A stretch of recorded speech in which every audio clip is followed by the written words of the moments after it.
to me, my man, my man. Come with trumpets sounding shrill over the hill. Come with drums low muttering from the spring. Come with flute and come with pipe, am I not right? I who wait and writhe and wrestle with air that hath no boughs to nestle. My body weary of empty clasp, strong as a lion and sharp as an asp. Come, oh come, I am numb with the lonely lust of devildom. Thrust the sword through the galley fetter, all devour, all begetter.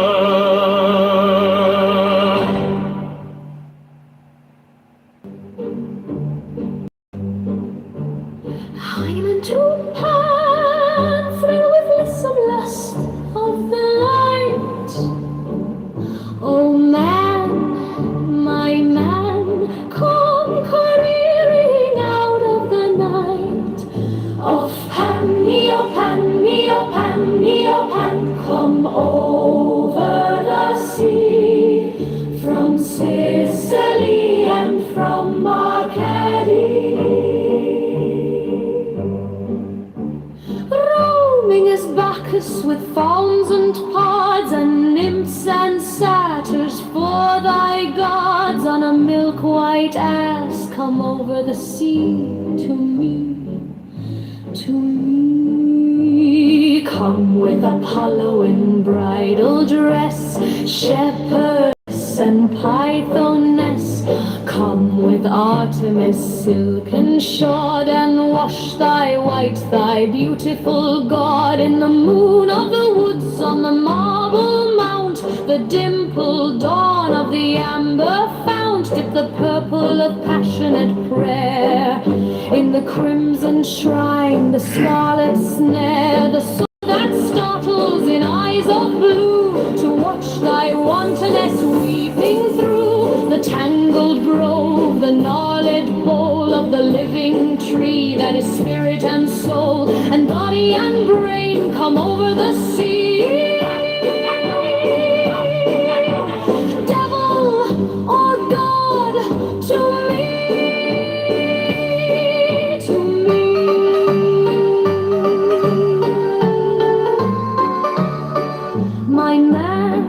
My man, come with trumpets sounding shrill over the hill. Come with drums low muttering from the spring. Come with flute and come with pipe, am I not right?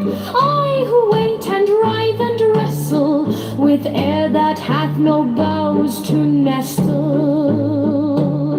My body weary of empty clasp, strong as a lion and sharp as an asp. Come, oh come, I am numb with the lonely lust of devildom. Thrust the sword through the galling fetter, all devour, I'll begetter.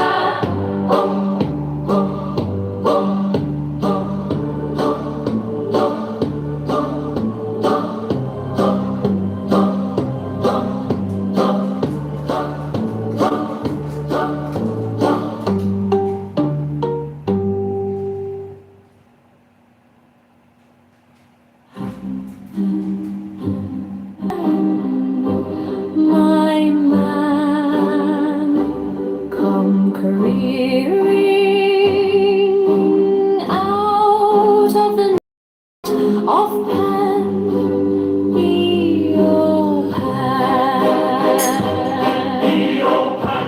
Pan, come over the sea. From Sicily and from Arcady, roaming as Bacchus with fauns and pards and nymphs and satyrs for thy guides, on a milk-white ass come over the sea to me, to me. Come with Apollo in bridal dress, shepherdess and python and shod, and wash thy white thigh, beautiful God, in the moon of the woods on the marble mount, the dimpled dawn of the amber fount. Dip the purple of passionate prayer in the crimson shrine, the scarlet snare, the soul that startles in eyes of blue, to watch thy wantonness weeping through the tangled grove, the gnarled bole of the living tree that is spirit and soul and body and brain come over the sea. Devil or God, to me, my man, come with trumpets sounding shrill over the hill. Come with drums low muttering from the spring. Come with flute and come with pipe. Am I not ripe? I who wait and writhe and wrestle with air that hath no boughs to nestle, my body weary of empty clasp, strong as a lion and sharp as an asp. Come, oh come, I am numb with the lonely lust of devildom. Thirst the sword through the galling fetter, I'll devour, I'll begetter.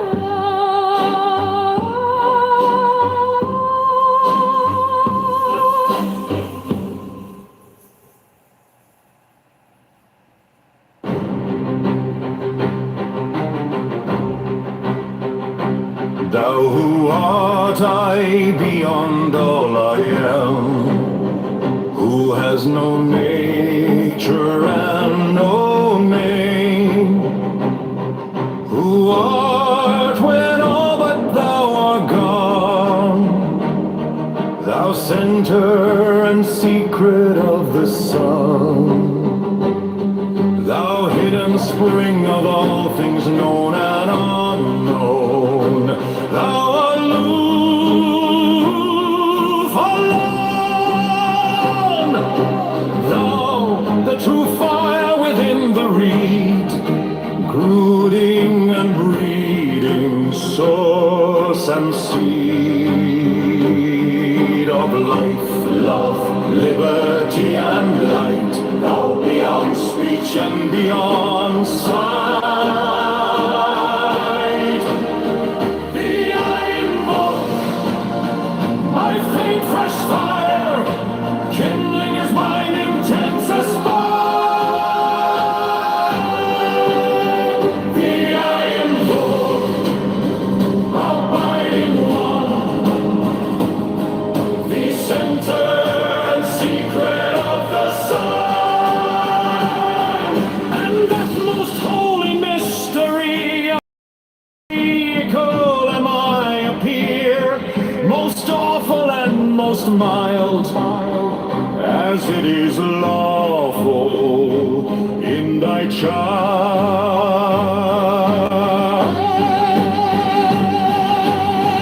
For of the Father and the Son, the Holy Spirit is the norm of the quintessential one man being veiled in woman for glory and worship in the highest out of mankind that defies being that race most royally run to spring sunshine through winter storm. Glory and worship be to thee, sap of the world as wonder tree. Glory to thee from gilded dawn, glory to thee from waiting warm, glory to thee from earth unplugged, glory to thee from virgin vow, glory to thee, true unity of the eternal Trinity. Glory to thee.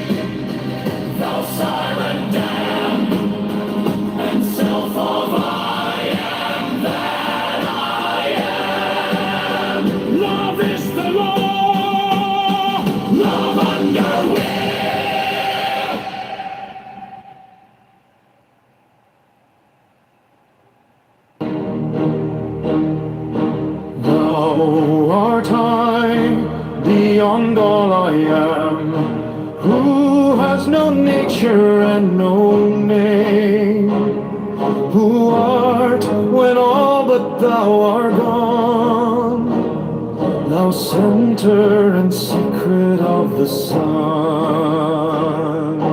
thou hidden spring of all things known and unknown, thou aloof alone, thou the true fire within the reed, ruling and breeding, source and seed of life, love, liberty and light, thou beyond speech and beyond sight.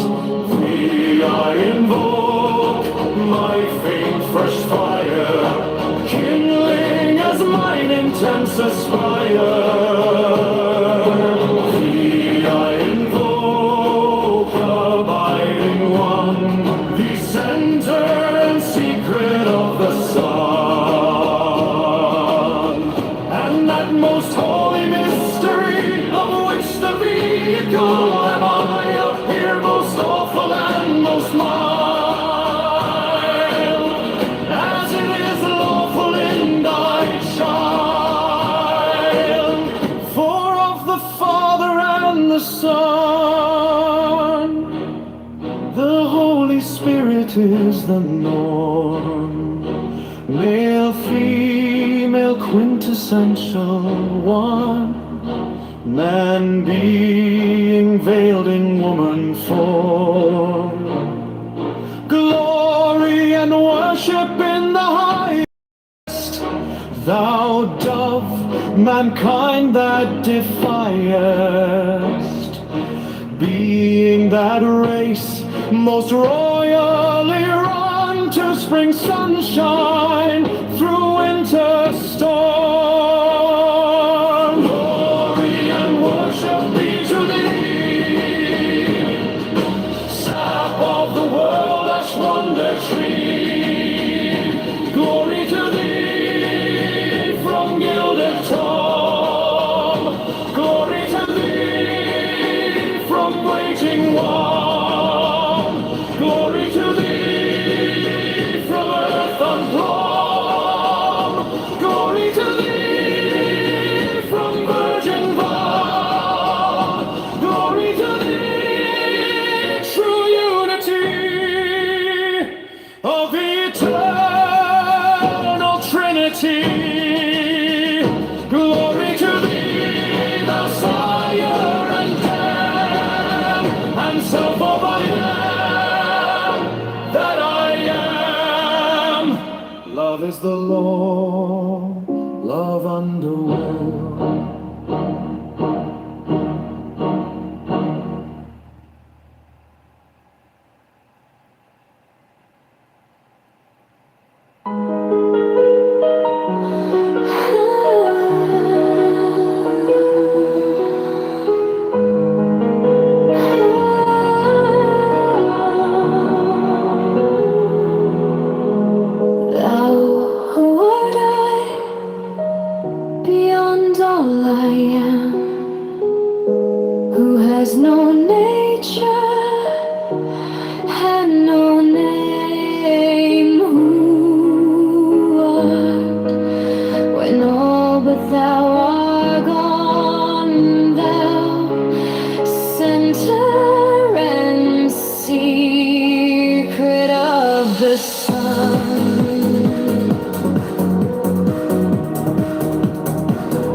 of mankind that defiest, being that race most truly run to spring sunshine through winter storm. Glory and worship be to thee, sap of the ash wonder tree. Glory to thee from gilded shore.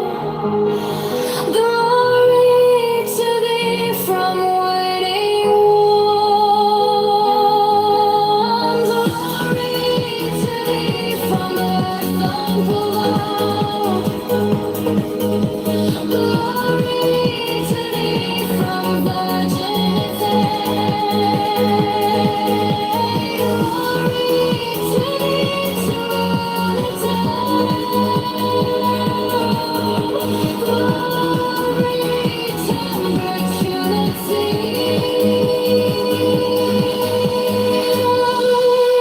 To thee, thou siren dam,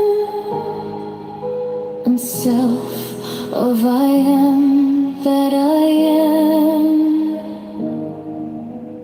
Love is the law, love under will.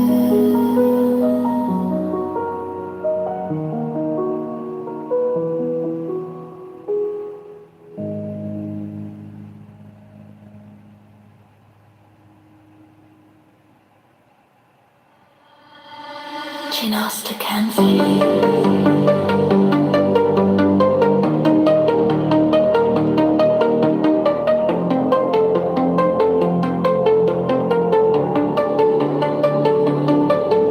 What I, beyond all I am, who has no nature and no name, who art when all but thou art gone, thou center and secret of the sun,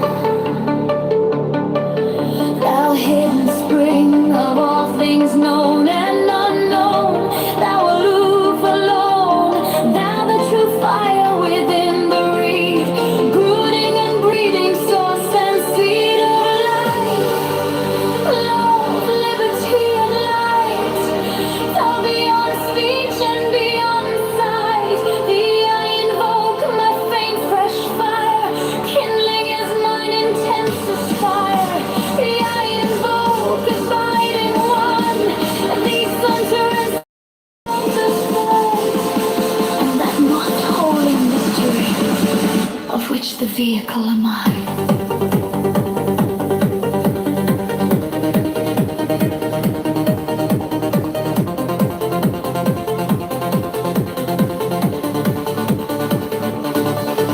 Appear most awful and most mild, as it is lawful in thy child.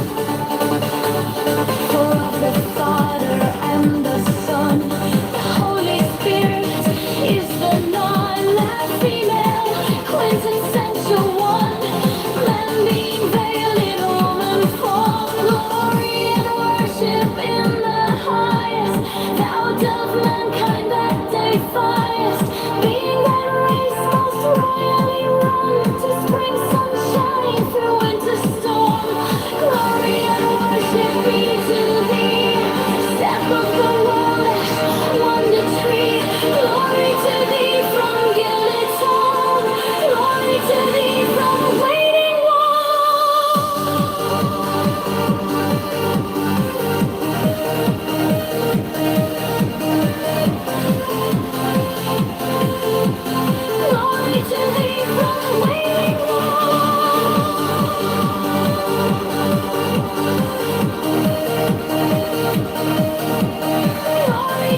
Thou art I, beyond all I am,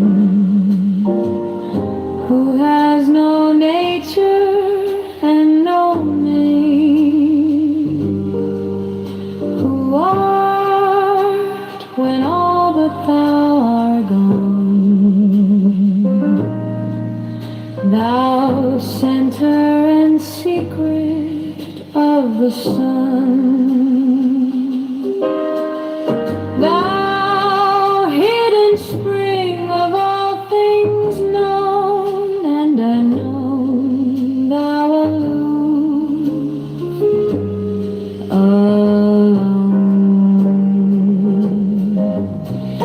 Thou the true fire within the reed, brooding and breeding, source and seed of life,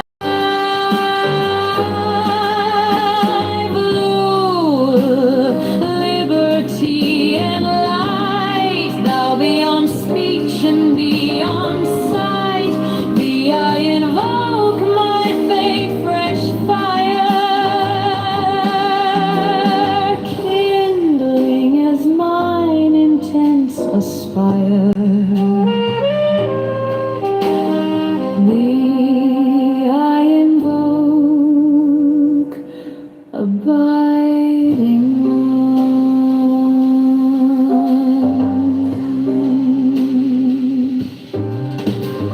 Thee center and secret of the sun, and that most holy mystery, of which the vehicle am I, appear most awful and most mild, as it is lawful in thy child.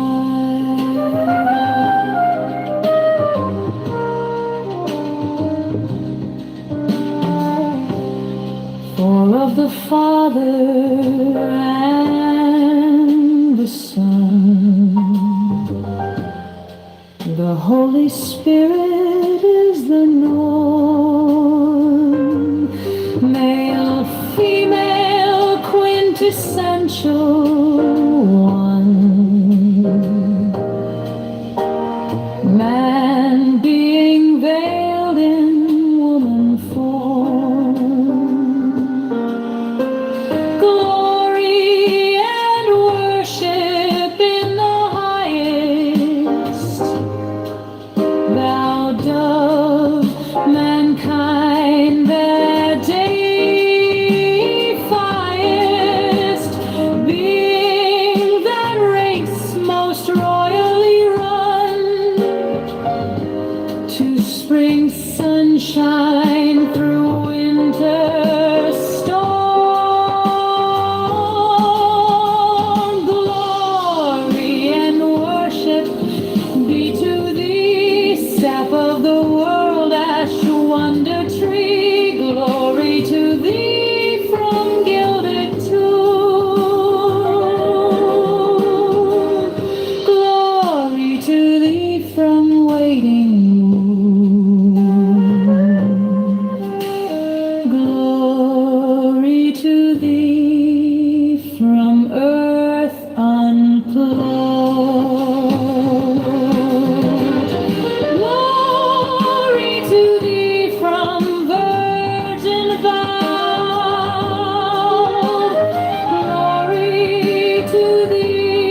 self of I am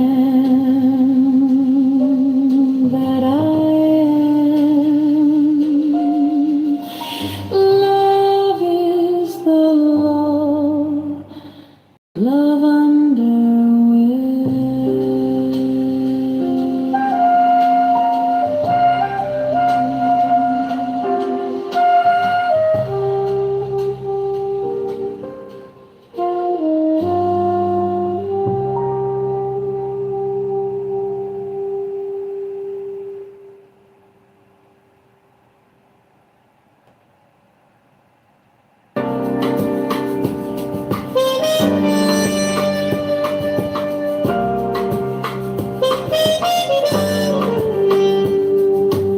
Thou, who art I beyond all I am,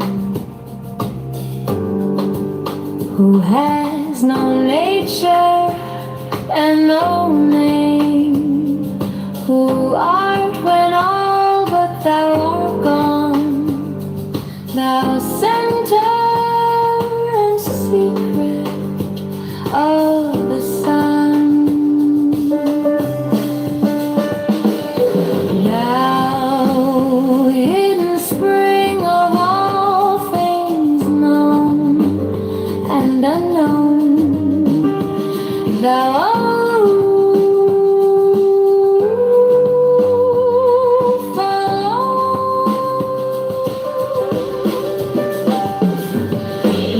the true fire within the reed, brooding and breeding, source and seed of life, love, liberty, and light.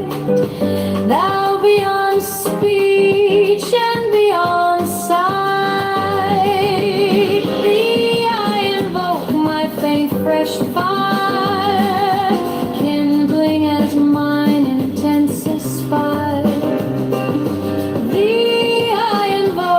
Abiding one,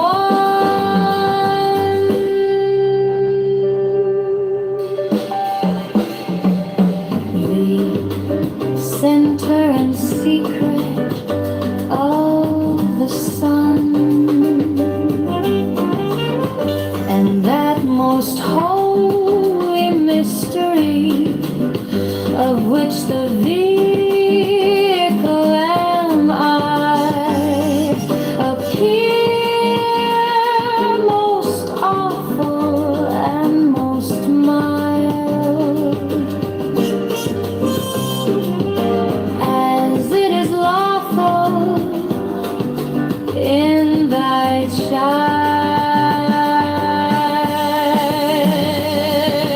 For of the Father and the Son, the Holy Spirit is the norm, male, female, quintessential one, man being veiled in woman form, glory and worship in the highest, thou dove, mankind that day finest, being that race most royally run to spring sunshine through winter.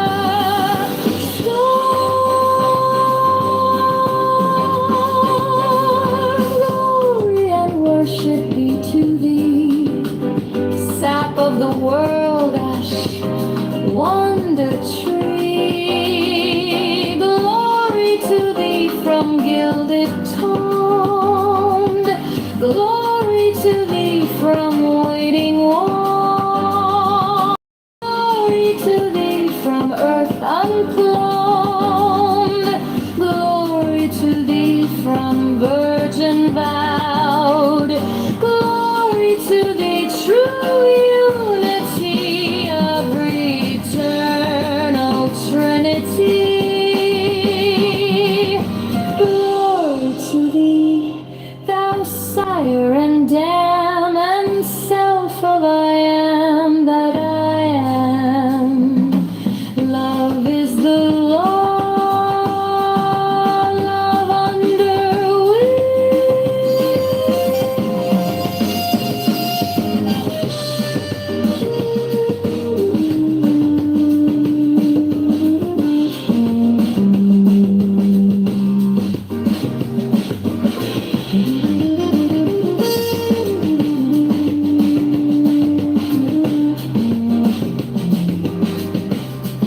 Thou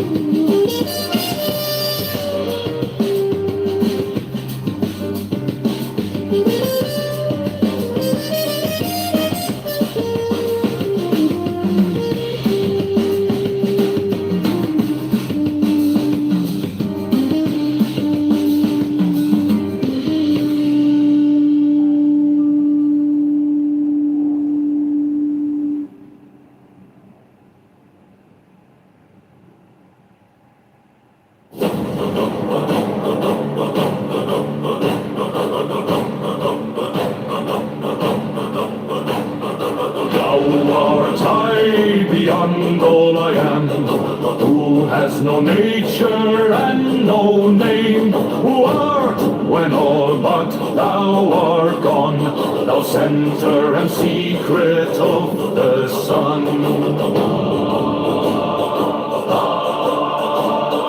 Thou hidden spring of all things known and unknown, thou aloof alone, thou the true fire within the reed, ruling and breeding, source and seed of life, love, liberty and light, thou beyond speech and beyond sight.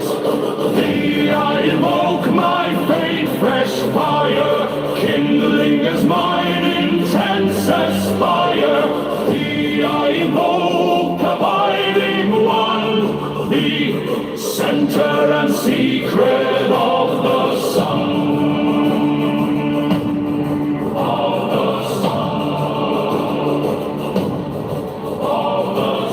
And that most holy mystery, of which the vehicle am on, appear most awful and most mild, as it is lawful in thy child. For of the Father and the Son, the Holy Spirit is the norm, male and female, quintessential one, man being veiled in woman form, glory and worship in the highest, out of mankind that defiest, being that race most royally run, to spring sunshine through winter storm. Winter storm. Glory and worship be to thee, sap of the world and wonder tree. Glory to thee from gilded tomb, glory to thee from waking gnome, glory to thee from earth unclothed, glory to thee from virgin vowed, glory to thee true unity of the eternal Trinity, glory to thee thou sire and dam, and self of I am, that I am. Love is the law of underwind.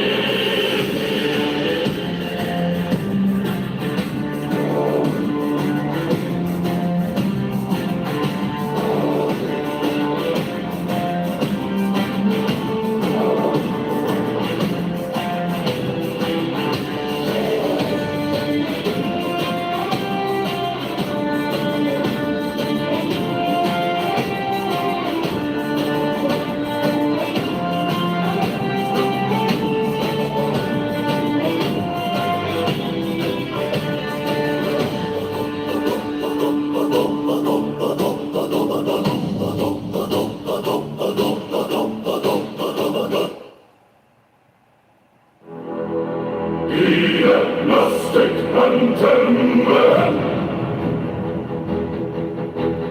Thou who art I beyond all I am, who has no nature and no name, who art when all but thou art gone, thou center and secret of the sun, thou hidden spring of all things known and unknown, known, thou aloof alone, thou the true fire within the reed, brooding and breeding, source and seed of life, love, liberty, and light. Thou beyond speech and beyond sight,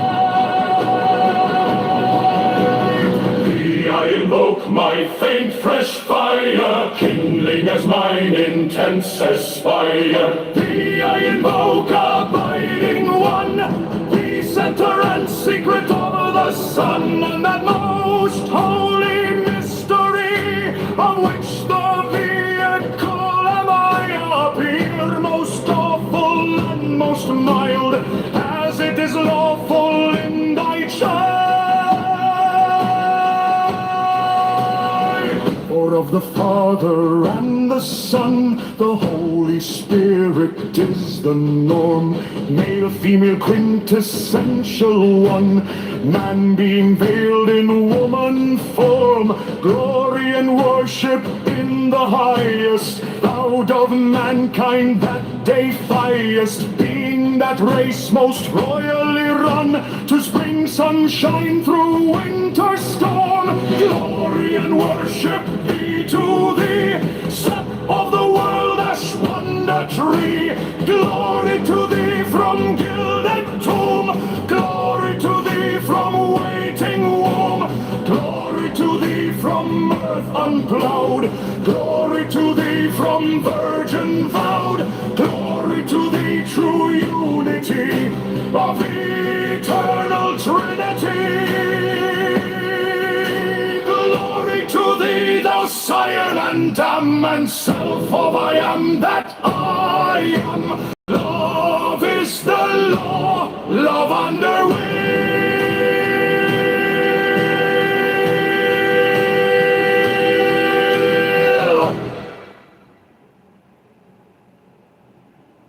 Shops act the motoring laws, Sunday suffocation, the censorship, they won't trust us to cross the roads at will.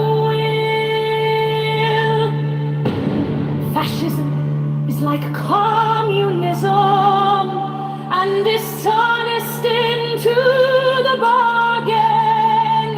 The dictator suppress all art, literature, theater, music, news that does not meet their requirements.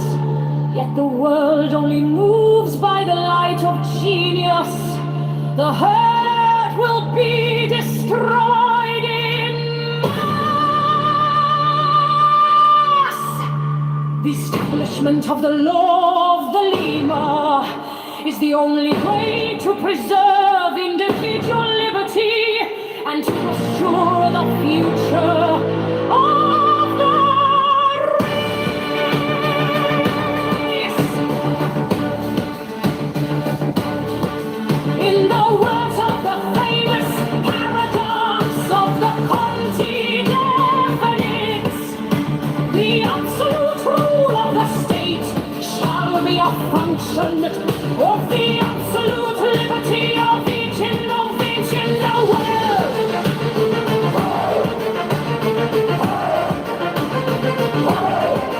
All men and women are invited to cooperate with the master Therian in this the great war.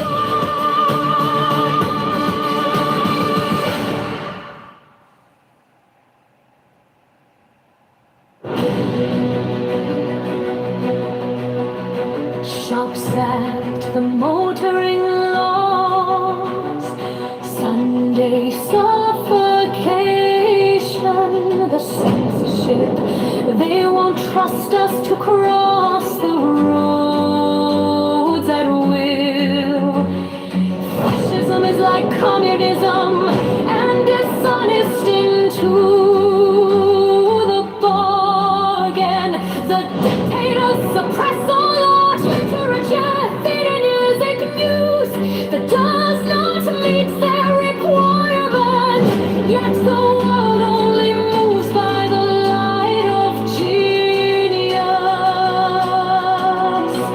The herd will be destroyed in mass.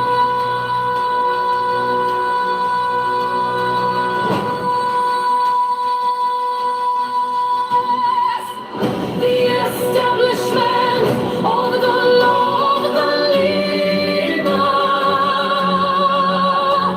is the only way to preserve in the future our liberty and to assure the future of the race. In the words of the famous paradox of the Comte de Phoenix, the absolute rule of the state shall be a function of the absolute liberty of each individual.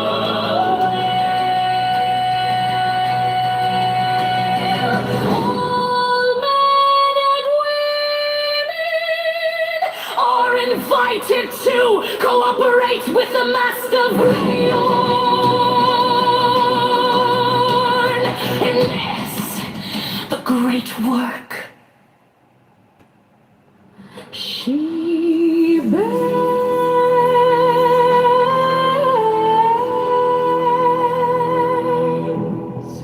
in ecstasy to kiss the secret orders of Hadid, the winged globe, the starry blue, are mine, on Kafnahotsu.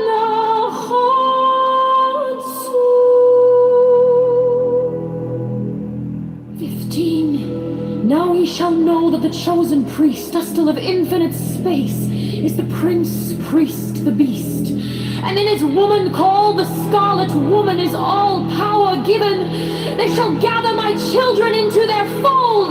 They shall bring the glory of the stars into the hearts of men. 16. For he is ever a sun and she a moon, but to him is the winged secret flame, and to her the stooping starlight.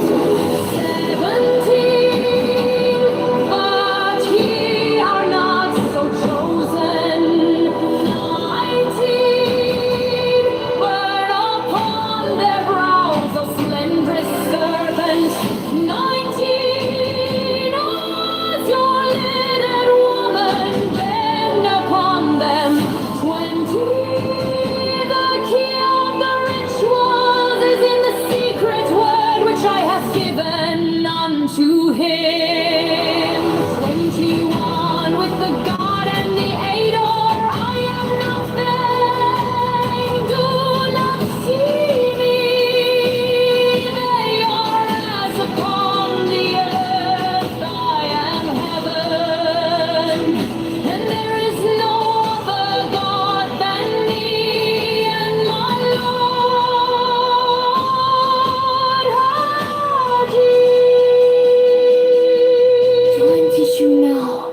Therefore, I am known to ye by my name Nuit, and to him by a secret name which I will give him when at last he knoweth me.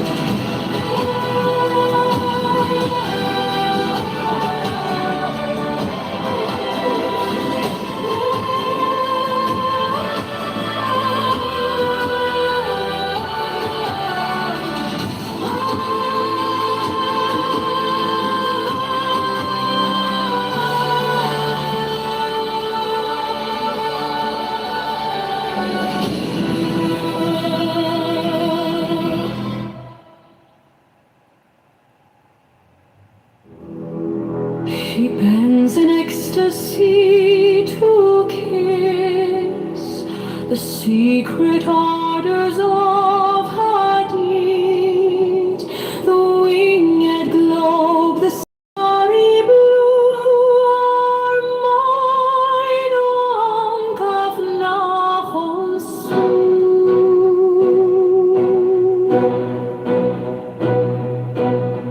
15 now ye shall know that the chosen priestess of infinite space is the prince priest, the beast. And in his woman called the Scarlet Woman is all power given. They shall gather my children into their fold. They shall bring the glory of the stars into the hearts of men. 16, for he is ever a son, and she a moon, that to him is the winged secret flame, and to her the stooping starlight. 17, but ye are not so chosen. 18 burn upon their brows a splendorous serpent.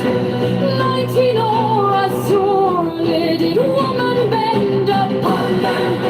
20, the key of the rituals is in the secret word which I have given unto him. With the God and yea, no, I am nothing. They do not see me. They are as upon the earth.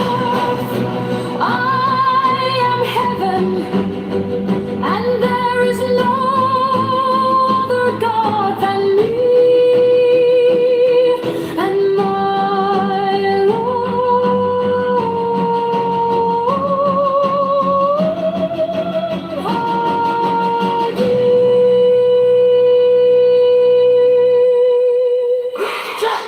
Now, therefore, I am known to ye by my name Nuit, and to him by a secret name which I will give him when at last he knoweth me.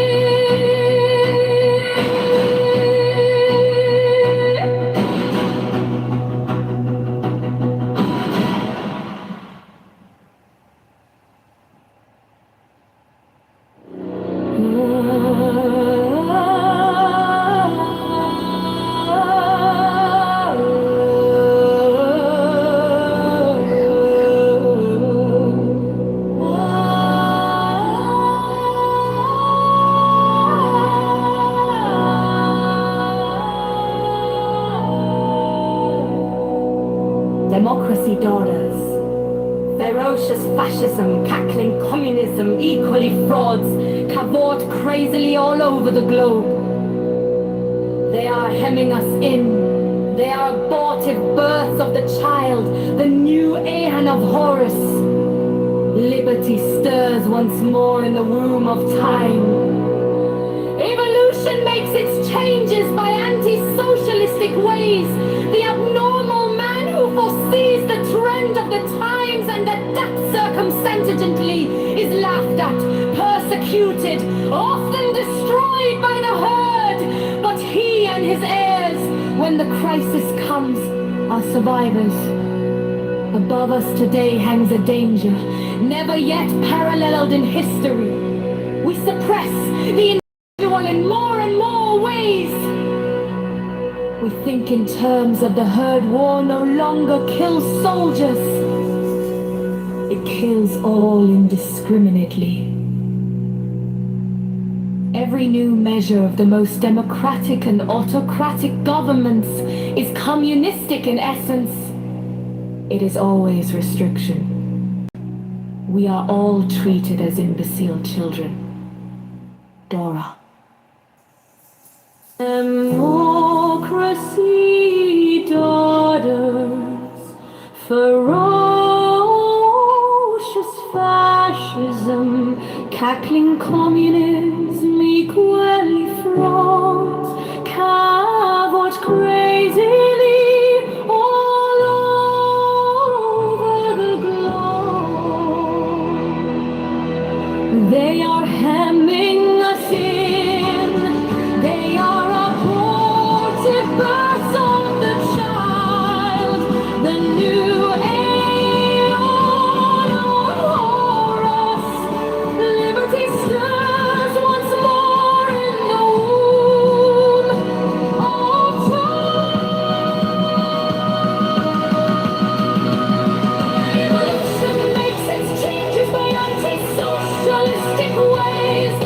normal man who foresees the trend of the times and adapts circumstance intelligently. He's laughed at, persecuted, often destroyed by the cold. But he and his heirs, when the crisis comes, are survivors. Above us today hangs a danger never yet paralleled in history. We suppress the individual in more and more ways. We begin terms of the herd. More no longer kill soldiers and kills all indiscriminately. Every new measure of the most democratic, unautocratic elements is communistic in essence. It is always restriction. We are all treated as imbecile children.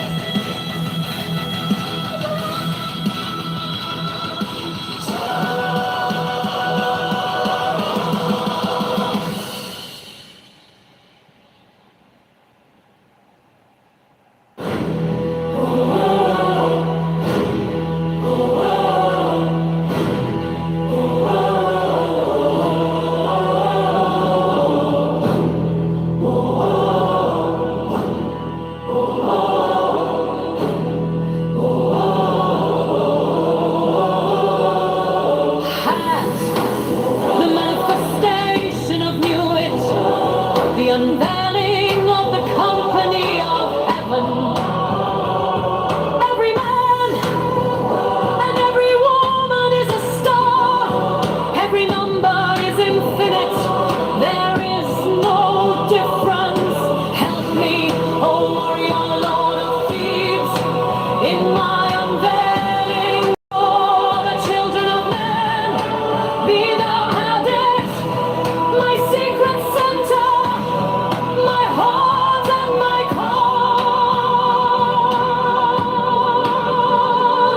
Behold, it is revealed by I was the minister of whole heart Christ. The calves is in the cool, not the cool in the calves. Worship in the calves, and behold my light shine over you. Let my servants be few and secret. They shall rule the many and the known. These are fools that men adore. Both their gods and their men are fools. Come forth, O children, under the stars and take your fill of Lord. I am above you, and in you my ecstasy is in yours. My joy is to see your joy. Above the genet azure is the naked splendor of new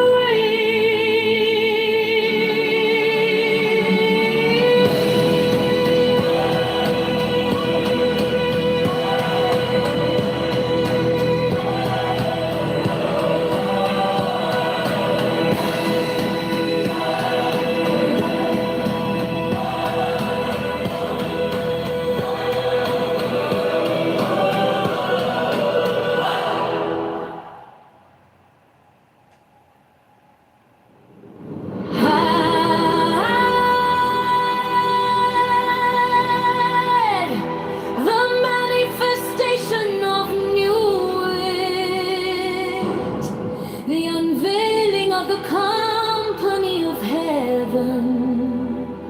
Every man and every woman is a star. Every number is infinite. There is no difference. Help me, O warrior, Lord of Thebes, in my unveiling before the children of men. Be thou Hadid, my secret center, my heart and my tongue.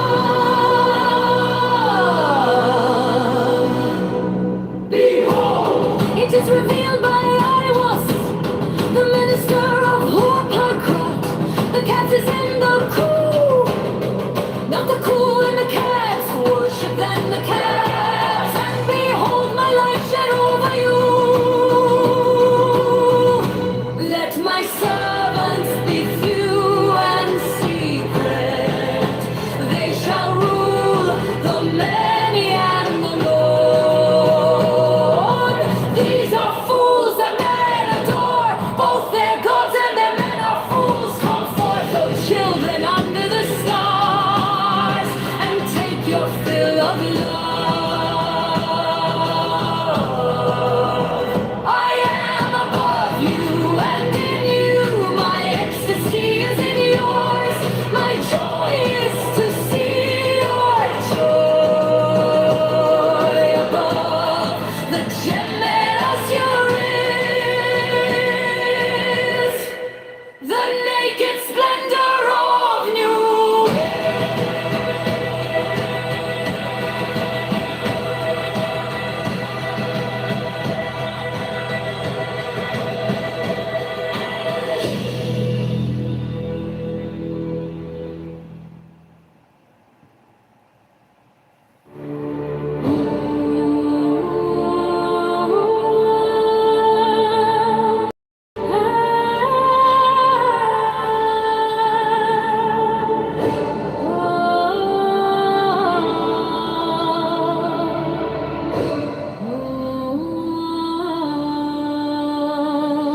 Appear on the throne of Ra. Open the ways of the cool. Lighten the ways of the ways of the calves. Run through to stir me or steal me. Oh, let it fill me, so that thy light is in me, and its strength is as a sword in my hand. To push thy order there is a secret door that I shall make to establish thy way in all the quarters. These are the adorations, as thou hast written. Light is mine, its rays consume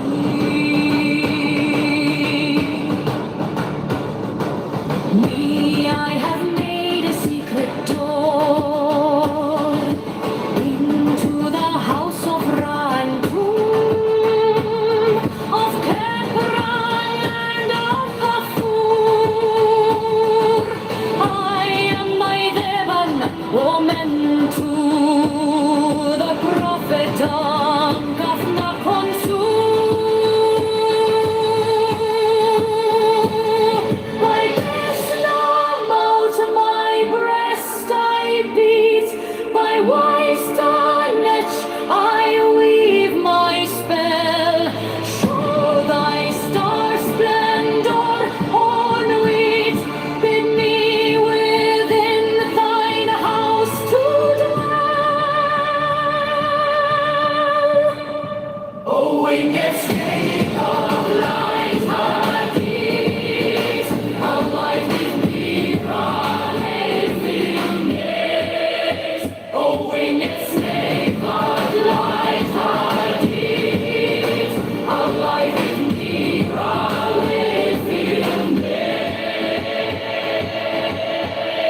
Is as a sword in my hand, to push thy order here is a secret door that I shall make to establish thy way in all the quarters. These are the adorations, as thou hast written. The light is mine, its rays consume.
in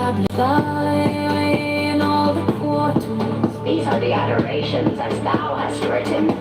As it is said, the light is mine, its rays consume me. I have made a secret door into the house of Ra and home of Kepra and of Ahathor. I am by heaven, omen to the prophet and Kaphanakom Su. By this now, to my breast I beat, oh I stand. Shall we my spell? Show thy star splendor on wheat. Bid me within thine house to dwell. Oh, winged snake of light and heat, abide with me, Rahor Queen. Appear on the throne of Ra.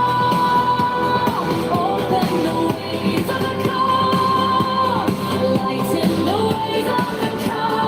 The ways of the cabs like through.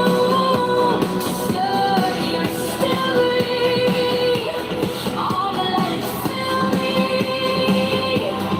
So that thy light is in me and its red flame as a sword in my hand to push thy onward.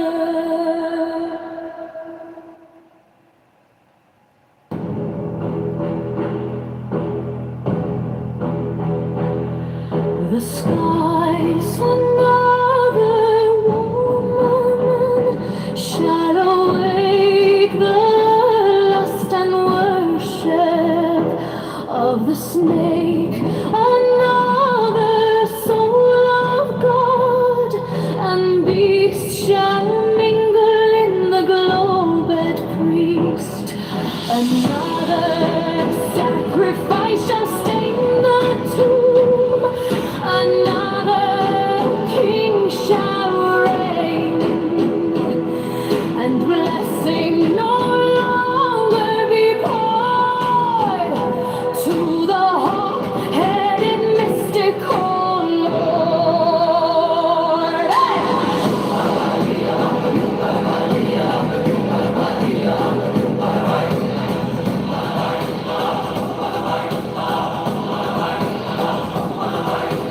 Sanctify the half of the word of him, Rahul, Bakral, and Rahul.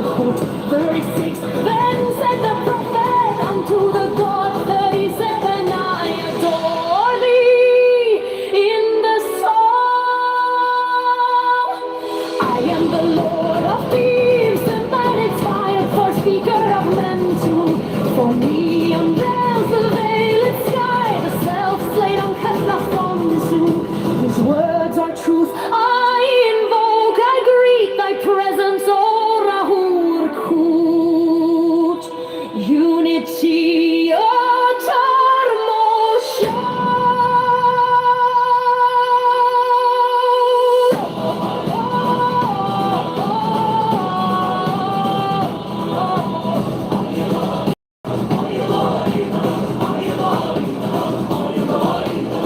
I adore the light of thy breath, supreme and terrible God, who makest the gods in death to tremble before thee.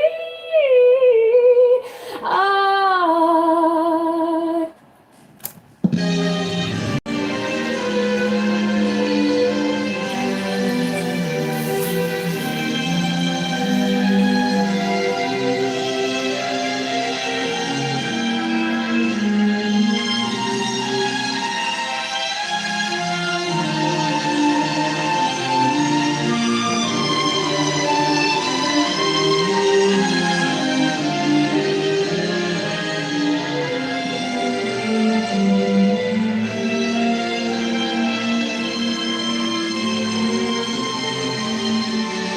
We promise already, so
Study this key carefully.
Mr. Twain well knows that reconciliation would be as agreeable to my inclinations and as advantageous to my interests as to any man. But I see no prospect for it, no probability, no possibility. And I cannot...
37, I adore thee in the song. I am the Lord of beasts, and I be inspired for singer of Neptune. For me, Jean de Carouge, in honor of your service to our king. Quiet! Be thou a knight in the name of God. Rise!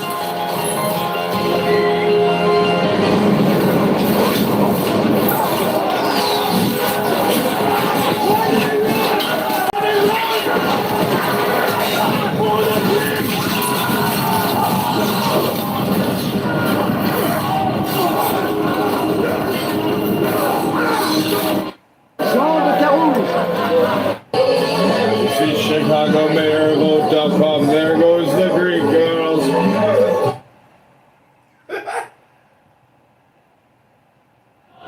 self-slain on Kafla Konsul, whose words are truth, I invoke, I greet, thy presence or our onwards, unity, eternal sure.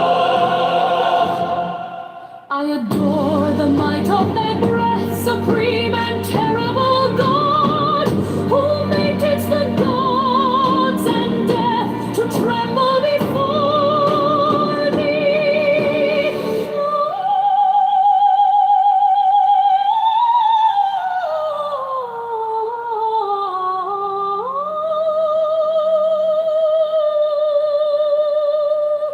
I adore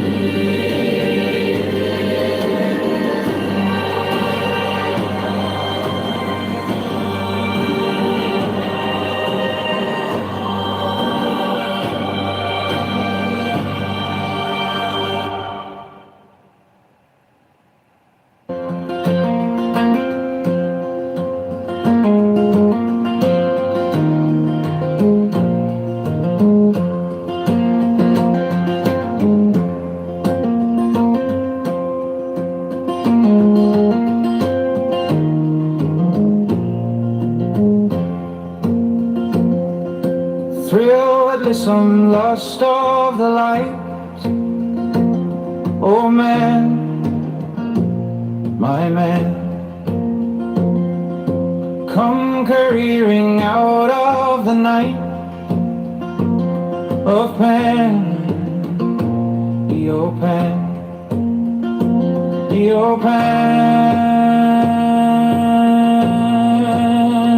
Pan, come over the sea.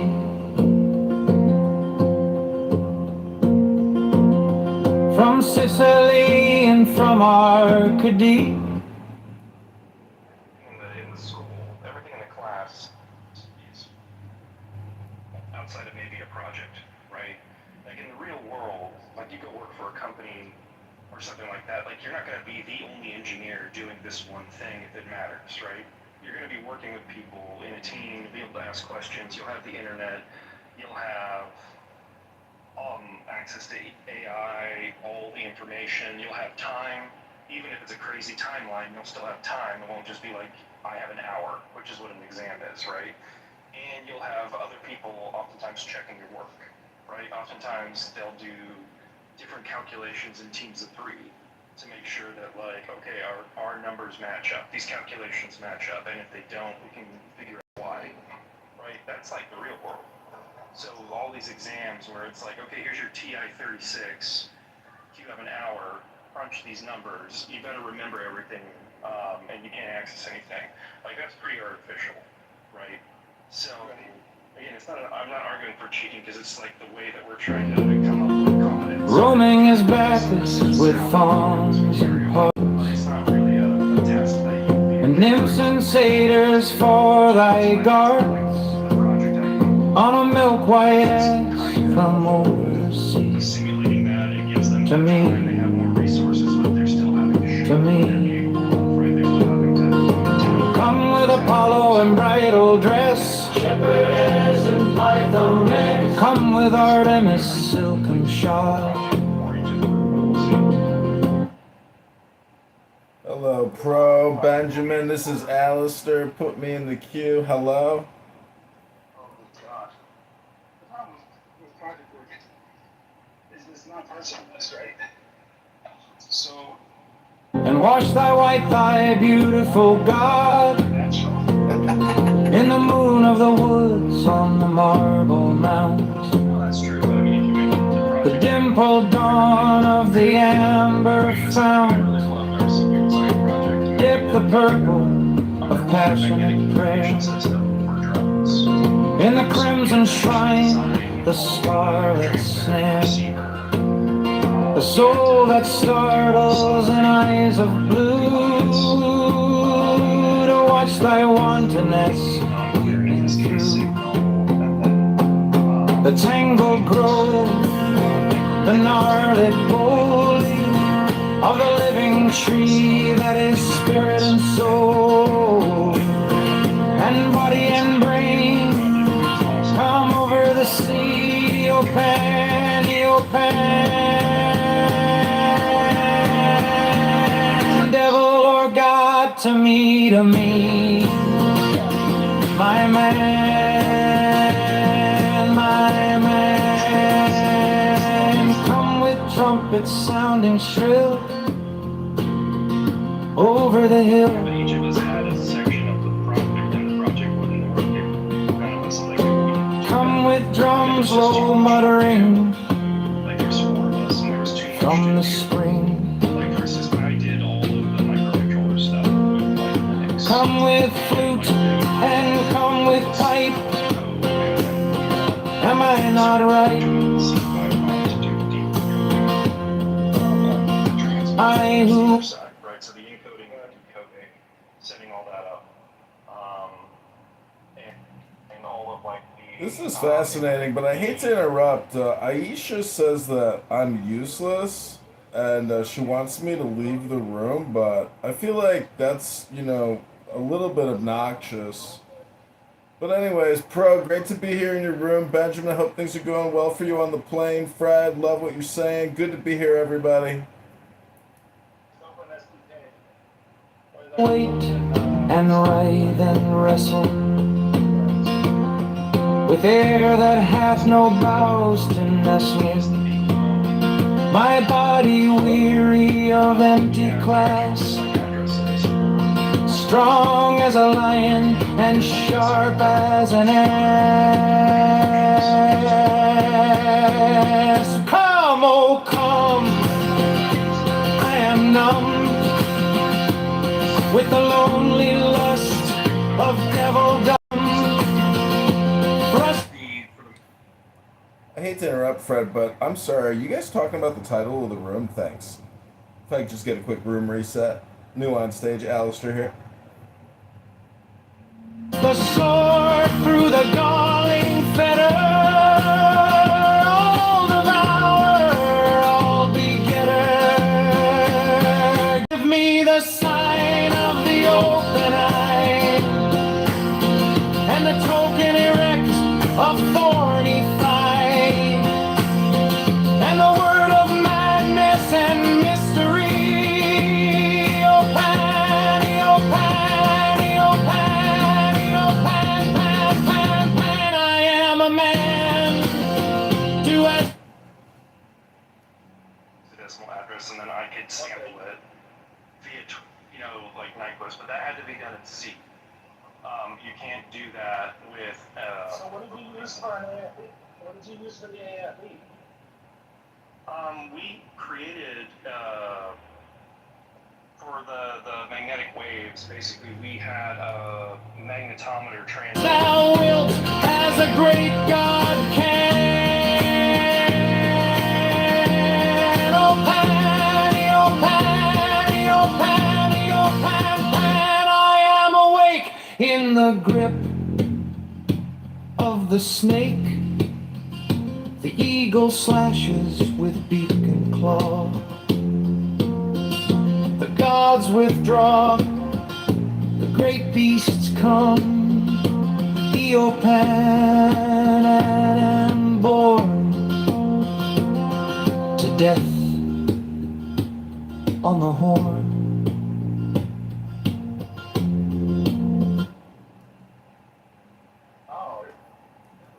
Hate to interrupt this fascinating conversation, but a link is in the chat. Listening to some new John Kitover band music. Sorry to interrupt, boys. Go back to the great topic conversation. Oh, the unicorn. I am Pan, oh Pan, oh Pan, Pan, Pan. I am thy mate, I am thy man. Gold off thy flock, I am gold, I am God. Flesh to thy bone, flower to thy rod. With hoofs of steel I race on the rocks. Through solstice stubborn to...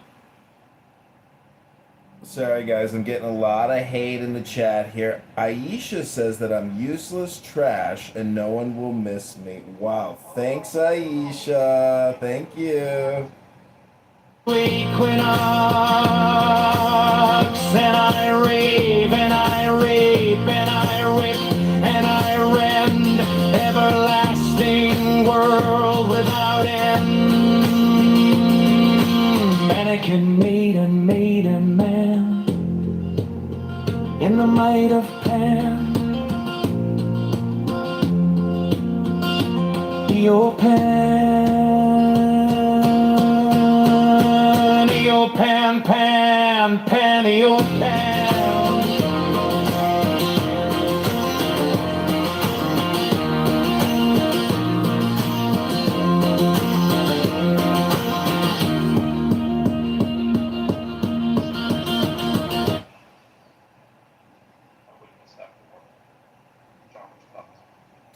Well, I mean, with regards to simulation theory, I think it's important to look at it from the perspective of a solipsist.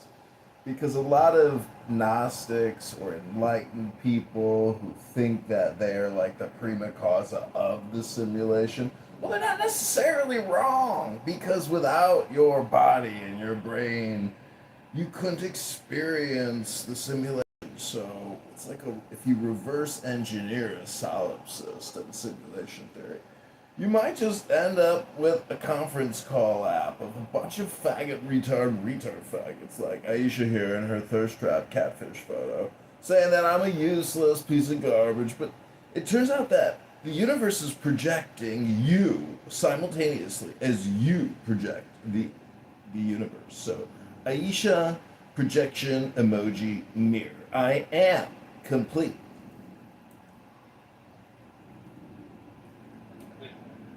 Did he say something complete? My headphones breaking up.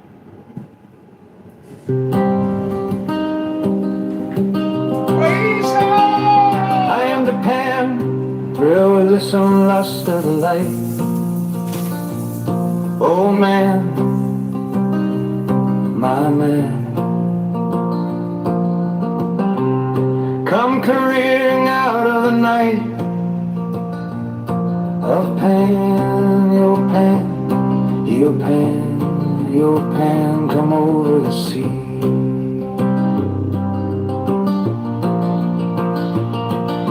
From Sicily and from Arcady, Roman is Bacchus with fawns and pards, and nymphs and satyrs for thy guards. Oh, milk white ass, come over the sea.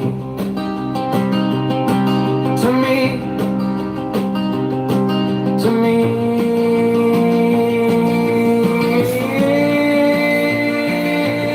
come with Apollo in bridal dress, shepherdess and pythoness.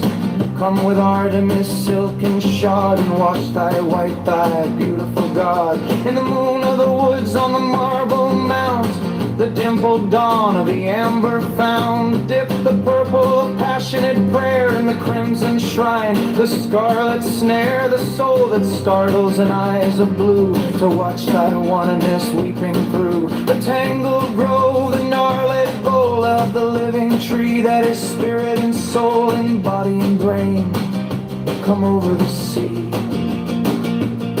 Dio Pan, Dio Pan, Dio Pan, Dio Pan, come over the sea. To me. Devil or God,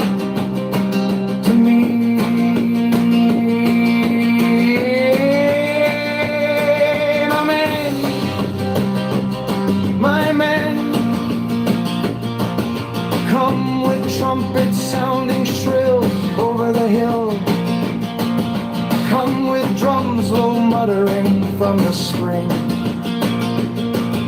Come with flute and come with pipe, am I not right? I who wait and writhe and wrestle with air that hath no boughs to nestle my body, weary of empty clasp, strong as a lion, sharp as an axe.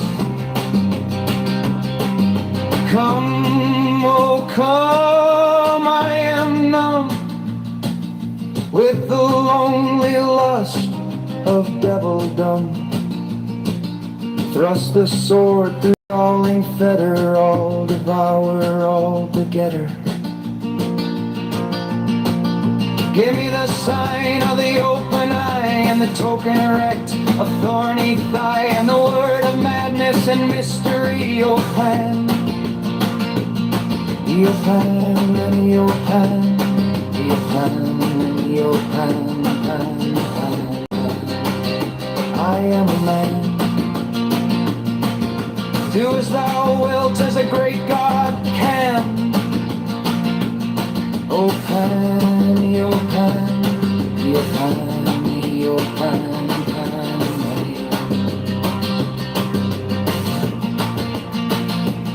In the grip of the snake, the eagle slashes with beak and claw. The gods withdraw, the great beasts come, your pan. I am born to death on the horn of a unicorn. I am pan, your pan, your pan, pan. I am thy mate, I am thy man, goat of thy flock, I am gold, I am God, flesh to thy bone, flower to thy rod, with hoofs of steel I race on the rocks, through solstice stubborn to equinox, and I rave and I rape and I rip and I rend, everlasting world without end. Mannequin, maiden, maiden man in the might of Pan. Your pan, your pan, pan, pan, your pan. Hey, Hiwe, kitesito. He wants to know who you are. Why? Telale, nane toke hokotaska. Chaki eita. Elene kite kesi kuiki. I ordered my warriors to shoot you. All of them. My men never miss. Sekamika hachumowe neta totape. Opowaka. Otoena li ne kite bi. Ne ki ni tatkiwe hoskakana nika neskuwe. Our people have a legend. A spirit of protection that shields those chosen, those who walk in destiny. Kila. Konkosana kila otoena li. The Creator chose you. You've been shielded by this spirit. Dinatomano ki. Nehiwe kitesito. So I ask again, what are you called? My name is George Washington. Ne maam kauleta kitesito. I will remember this name.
because fuck the black people shit. Even as a woman who couldn't have bank accounts in 1974, oh, in 2026, I'm talking my shit. Ain't nobody stopping me from nothing. So that's what I'm saying. Don't ever get it twisted and think that I'm crying about who gonna do what and why. However, I can speak from the perspective of someone who was affected. Like, I'm not mad at rich people for getting rich because I've been a part of that class that was affected when they had to pull jobs and contributions out of social services because their pockets was being hit for whatever reason, whether it be because they was mad, whether it be because they lost money in the housing market, whether it be because of the stock market crash, jobs, or whatever. When rich people pockets are hit in any type of way, it automatically affects the lowest class of people that everybody is fighting for, trying to get rid of rich people. And so that's why I don't understand. Can I agree with you? Miss Ronnie is saying that when rich people get a cold, poor people sneeze. I believe that's what Miss Ronnie is saying. That is true. She's right. I'm sorry, ma'am. I don't disagree with you anymore. You're right. And that's the thing, Ronnie, like you said, like, I guess we'll say this about rich people. Do you want a poor person who's struggling to make payroll every week signing your check, or do you want a really rich person signing your check? I want a fucking rich person signing my check.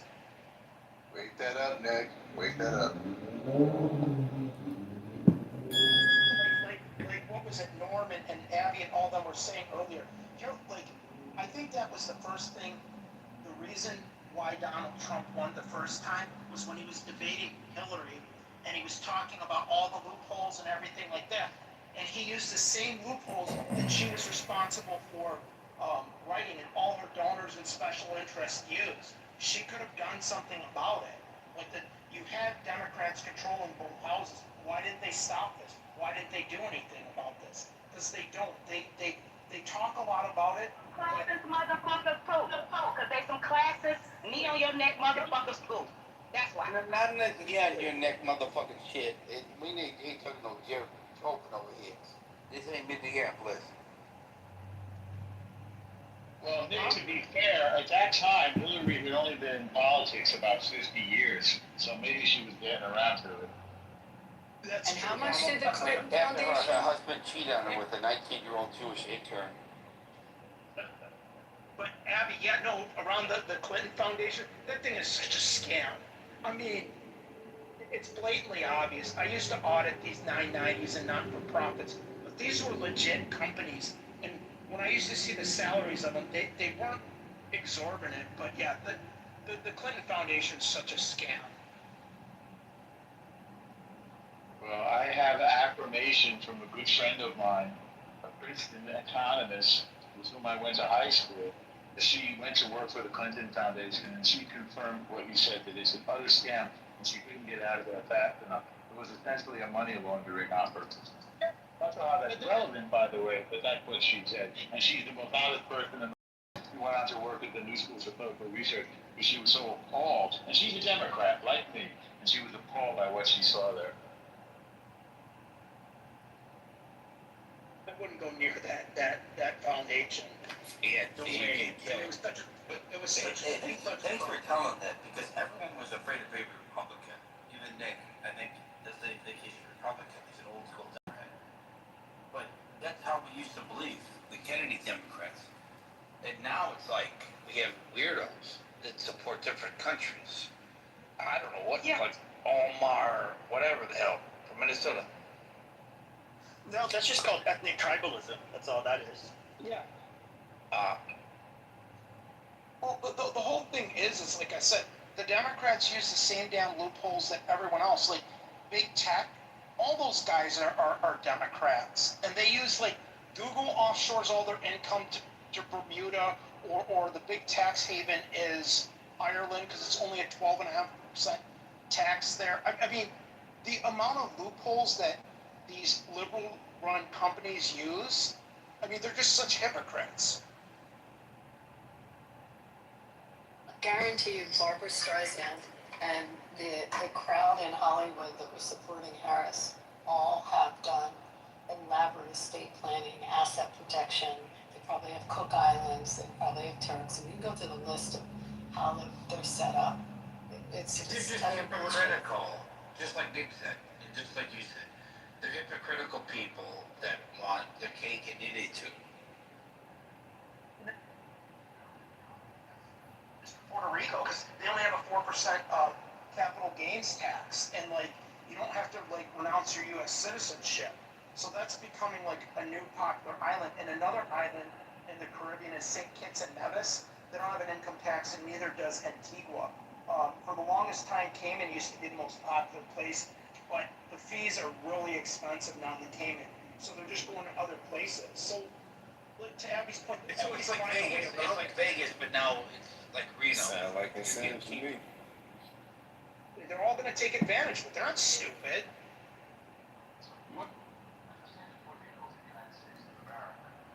Joe, territory. Yeah. I think Nick's gonna eat you alive. Go ahead. What can I eat you alive?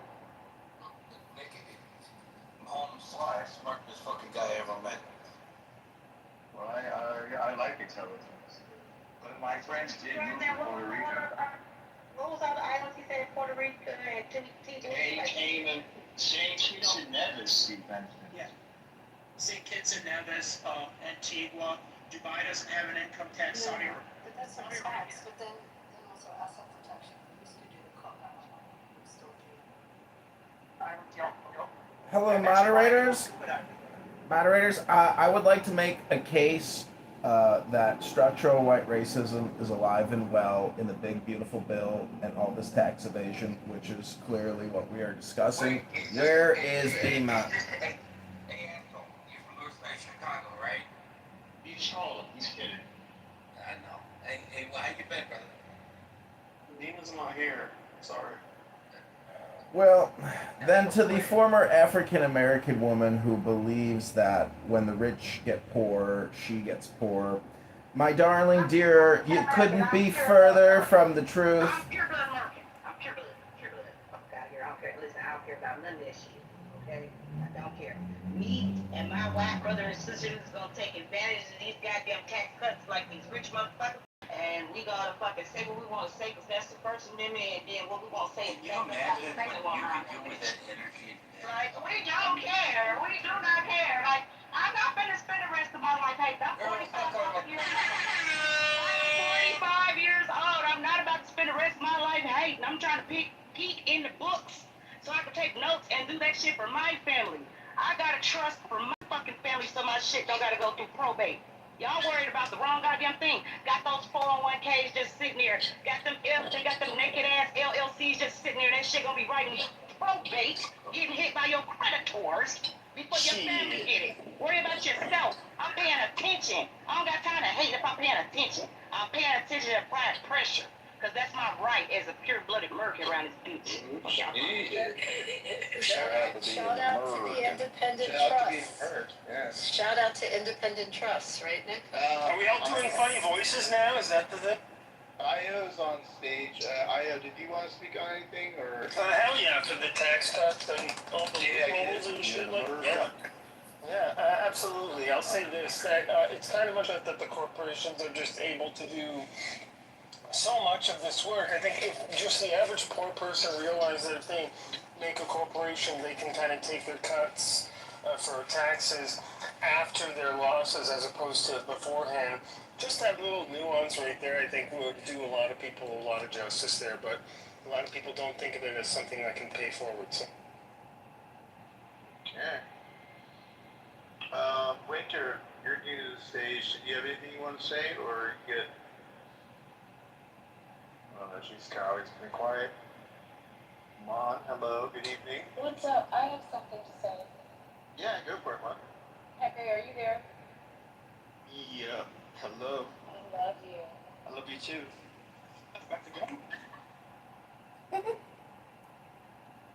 That was very sweet. Aww. And can we all just take a minute and love on Pepe? I love you, Pepe. I love you too, Pepe. I love you, Pepe. We love you, Pepe. Wow, thank you. No, not we. You gotta say I. Don't be. No. I'm not doing I. I'm doing we. You love Pepe, everybody. Hugs and kisses, Pepe. Thank you. Tonight you get all the dicks you can suck, Pepe. Not too much, not too much. Watch out for turns. Well, is that all you wanted to say? Or are you good? Open barbarians right Florida man.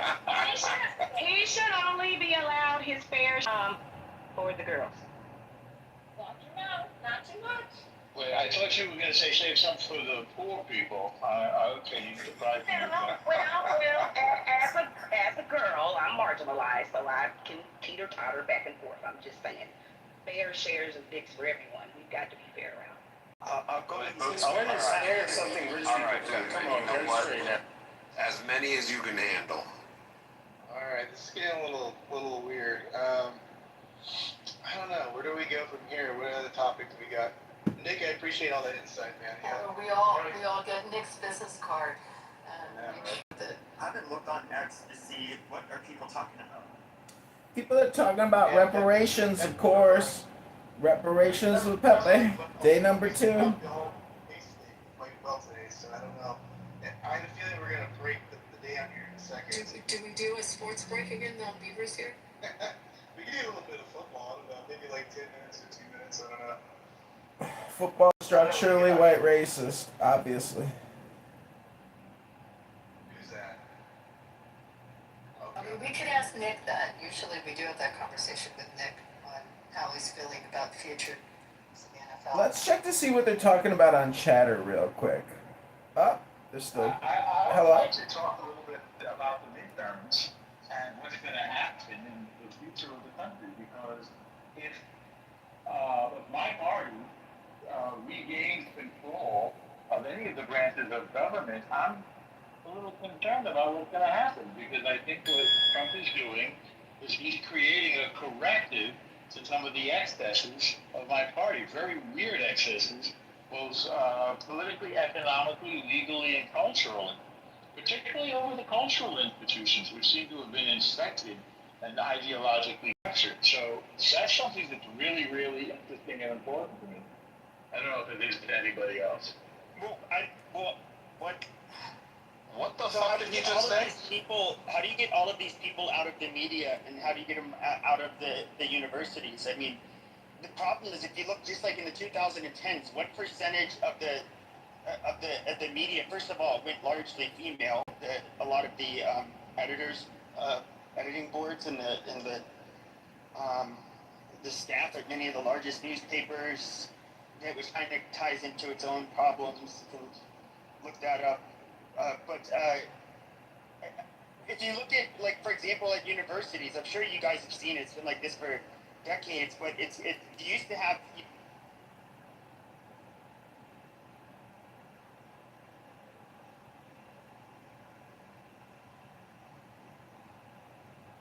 This call may be recorded. Please hold while we connect your call.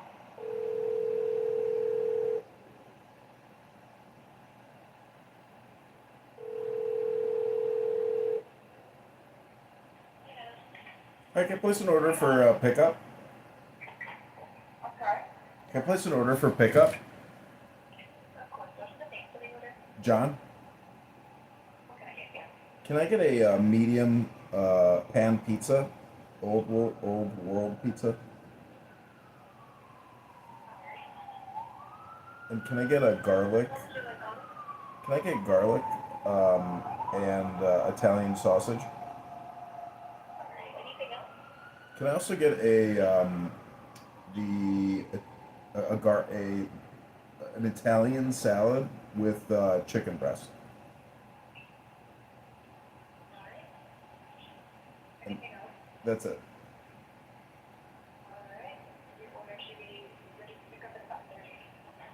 30 minutes. Okay, actually, I'm sorry. Can you change it to the chopped salad with chicken?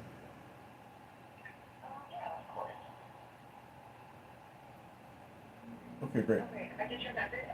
Make it like 45 minutes just because the pan pizza should take longer. Okay, great. I'll see you in 45. Okay, thanks. Bye.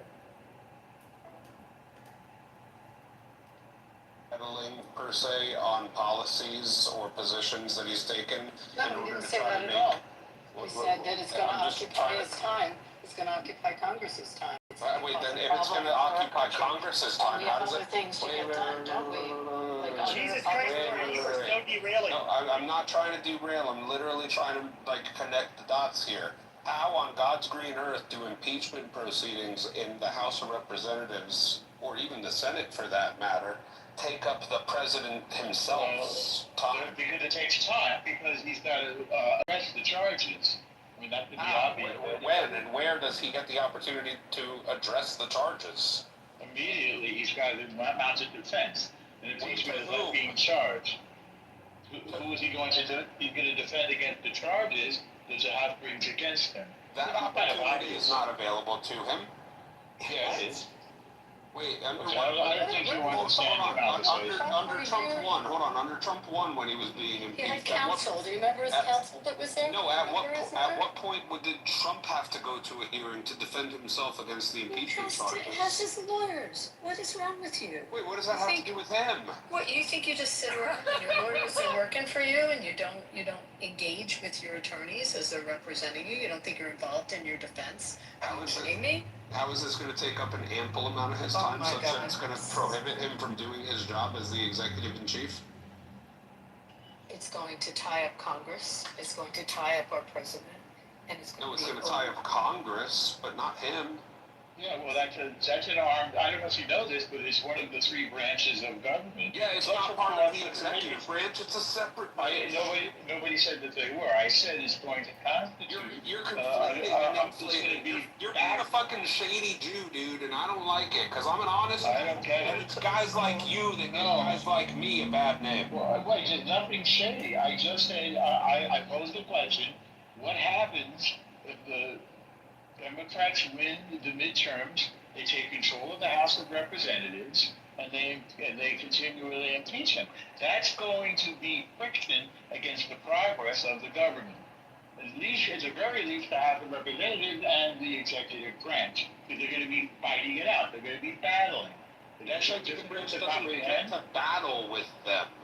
Yeah, they do. They have to defend themselves. That's the battle.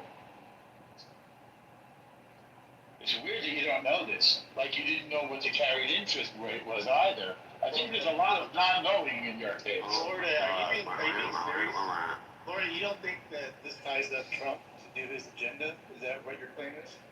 What? No, the claim from Warren was that impeachment proceedings are going to be so inhibitive upon the president himself's time and energy that he's not going to be able to do his own job. Yeah, owner's good word for it. Yeah. That he won't be able to do his own job that he is constitutionally responsible for. Florida, And you forgot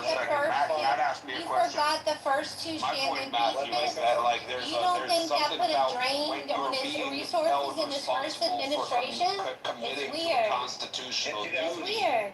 that you have to make that your first priority, regardless of what the House is doing. No, I don't. Okay. Does that make sense? Yeah, I got you. Monica, go ahead. What were you saying there, Monica? Well, she's down the bottom. So put her down there. Come on, guys, don't do that to Monica. You know Monica didn't have anything important to say.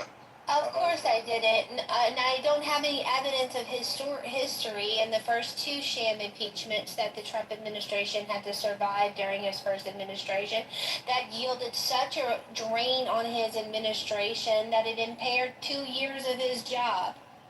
What are you talking about? Oh, it's simple, quite frankly. If the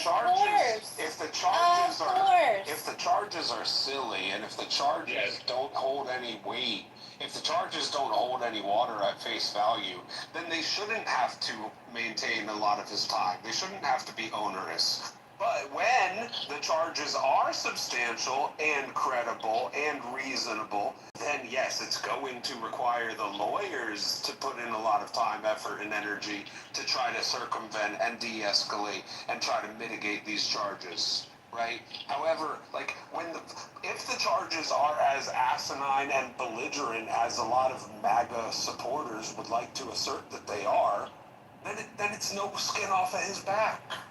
But the problem here is that the charges are reasonable, and they do hold water, and that they are credible, And because of that, that's why all day, constant. You've never been through a legal matter and understand the stress that a person goes through. It is completely taxing whether you interact with your lawyer an hour a day or more than that. Just the distraction from your life when you go through a serious legal matter.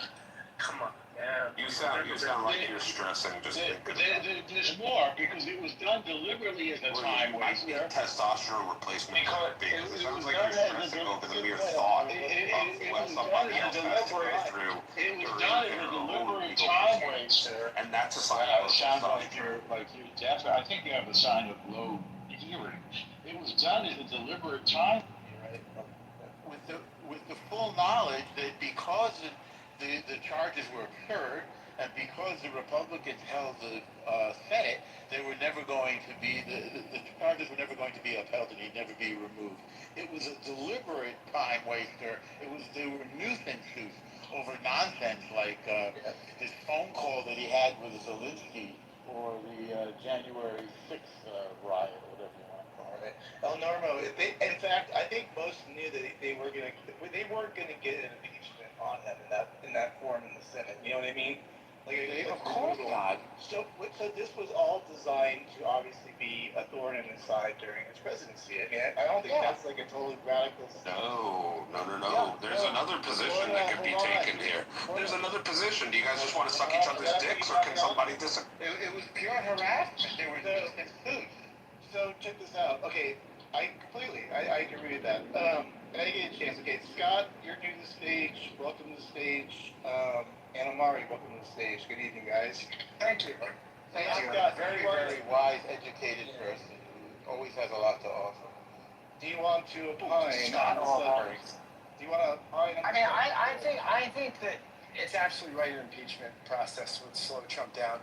That's what the founders had in mind when they had divided government in mind. I mean, I think the founders thought that divided government will work just because the branches were adversarial, but that doesn't work now, right? I mean, we don't really believe in that. So if one party controls both the executive and legislative branch, or right now basically functionally all three, then there's no checks and balances, right? Whether it's Democrat or Republican, right? So what we've done is we've transferred, against what I think, this happened well in the 19th century, but it's just gotten worse.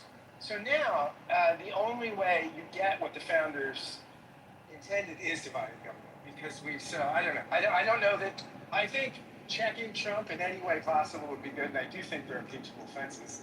And I think, I think he's, the amount of profit he's making off the presidency, like the Bitcoin stuff, and something doesn't go their way, then they buy a bunch of Bitcoin, or they invest in the Bitcoin company, then it goes their way. I think there's stuff there. I think there's stuff to be investigated. So I'd like to jump in and say I think we're talking about impeachment. He hasn't done anything that deserves impeachment, especially the Bitcoin. Like he always talks about, and people always talk about how Lincoln had a desk for his business and a desk for the presidency. It's Washington. He says that about. Yeah, Washington. Sorry about that. A couple of cut waters in. I might be off on here, but charge my mind, not my heart. So, with that being said, he hasn't done anything. A president can actually have a business as long as he's not selling out America. So you would need, Scott, just not your opinion. You would need actual facts to say he did X, Y, Z, sold secrets to, let's say, Qatar. And then in return, Qatar bought X, Y, Z from his son's businesses. And if you can't point and actually connect those dots, you're just someone with TDS. Well, then I don't have TDS. I actually think Trump's entertaining, but I think that's what investigations are for.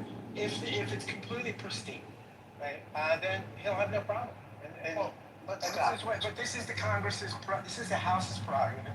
And also, I mean, this isn't like great or not great. I'm not saying what it. You can impeach for anything, right? It's a political process. You can impeach Obama for a tan suit. Whether or not it's prudent, it's fair. But like, it's well within the House's purview to do it, right? And I mean, Clinton for having sex or not having sex. I just got a quick question. That's like crimes and misdemeanors, though, Scott.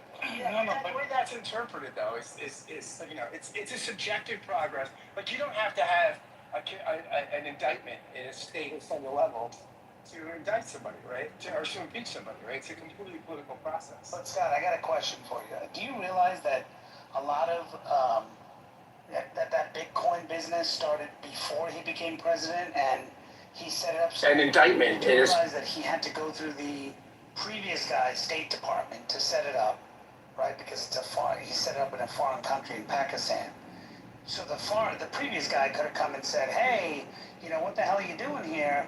You're doing this stuff, and you know, and there was no evidence that he was doing it for this reason at that time. And so it happens to be that people just like people are maybe investing in those things. That doesn't mean that he's saying, oh, they invested, okay, now I'm gonna do, like, that's the piece that Omari is talking about. Like, they may be investing in it thinking, okay, well, if I do, you know, hey, the Clinton Foundation, if I give money to the Clinton Foundation, you know, I'll get credit favor. And the argument back from people was, well, I mean, there's no evidence that because they did that, that, you know, they were giving any, well, what do you mean? Like, she was Secretary of State and she was also, well, no, there's no evidence that that was the case. And it's like, okay, well, yeah, so just because they gave money doesn't mean that that's the case. So, exactly. You know, so I think the interesting piece is that, you know, these are things that I agree with what you're saying. From a moral perspective, like, you know, it doesn't make sense. It seems shady. It seems dicey. We deserve answers. Like, I'm with you on that. We deserve answers. What's going on here? Is this truly the way it seems? Like, we need an investigation. We know that he's not going to investigate himself, and no president would. But, I mean, the fact is, right, is that if you look at it on the bare facts, the fact that if he had started the Bitcoin business just before, like, right when he became president and said, hey, let's do this, or had his kids started right at that moment, or just after he got elected, that's a different story. But this was started, like, when he thought that there's a possibility, or at least the poll said, that he possibly could be losing, right? So, Maybe, can I ask you a question? Didn't actually Hunter Biden's actual business partner come out and link the Bidens to their business? well, yeah, and not just that. I mean, look, we could hash. We've done this a million times on Hunter Biden and all that stuff. You don't hear Scott and I'm talking about that. Yeah. Well, and that's a fair thing. See, you had a guy who it was in the vested interest to affect foreign policy to fire someone. And I know the argument. Oh, well, you know, if we fire the prosecutor, you know, that was what the U.S. wanted. That was in the U.S. interest. So, but it just happened to benefit. I'm sure, Scott, you probably didn't know that Jim Biden was invested in a firm in 2009. As soon as Joe Biden became vice president, somehow he invested in a firm that was building homes, doing construction in Iraq, and somehow his firm got that contract because of his last name and because it was this one, and he got a contract from the federal government and was building homes when he had zero construction background.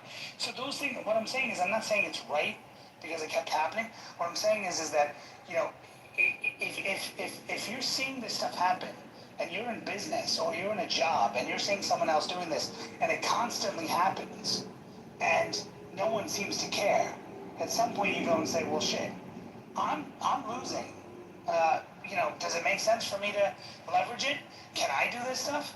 Hey, you know what? Let me set up a Bitcoin business before he becomes president. And if I become president and it helps me, great. If I don't, hey, I got a fallback plan.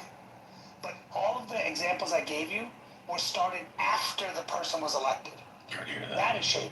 I didn't know that. That's interesting. Scott, do you have a rebuttal to that, or are you good? Sorry to hear that. Yeah, look, I mean, I think the fact that people lost their shit over Burisma and all that stuff, which to some degree, I mean, look, people have the right to look into stuff like that. I mean, so I think if it's as pristine as we're saying, that'll, you know, that Trump has nothing to fear from the investigation, right? I mean, it'll be fine.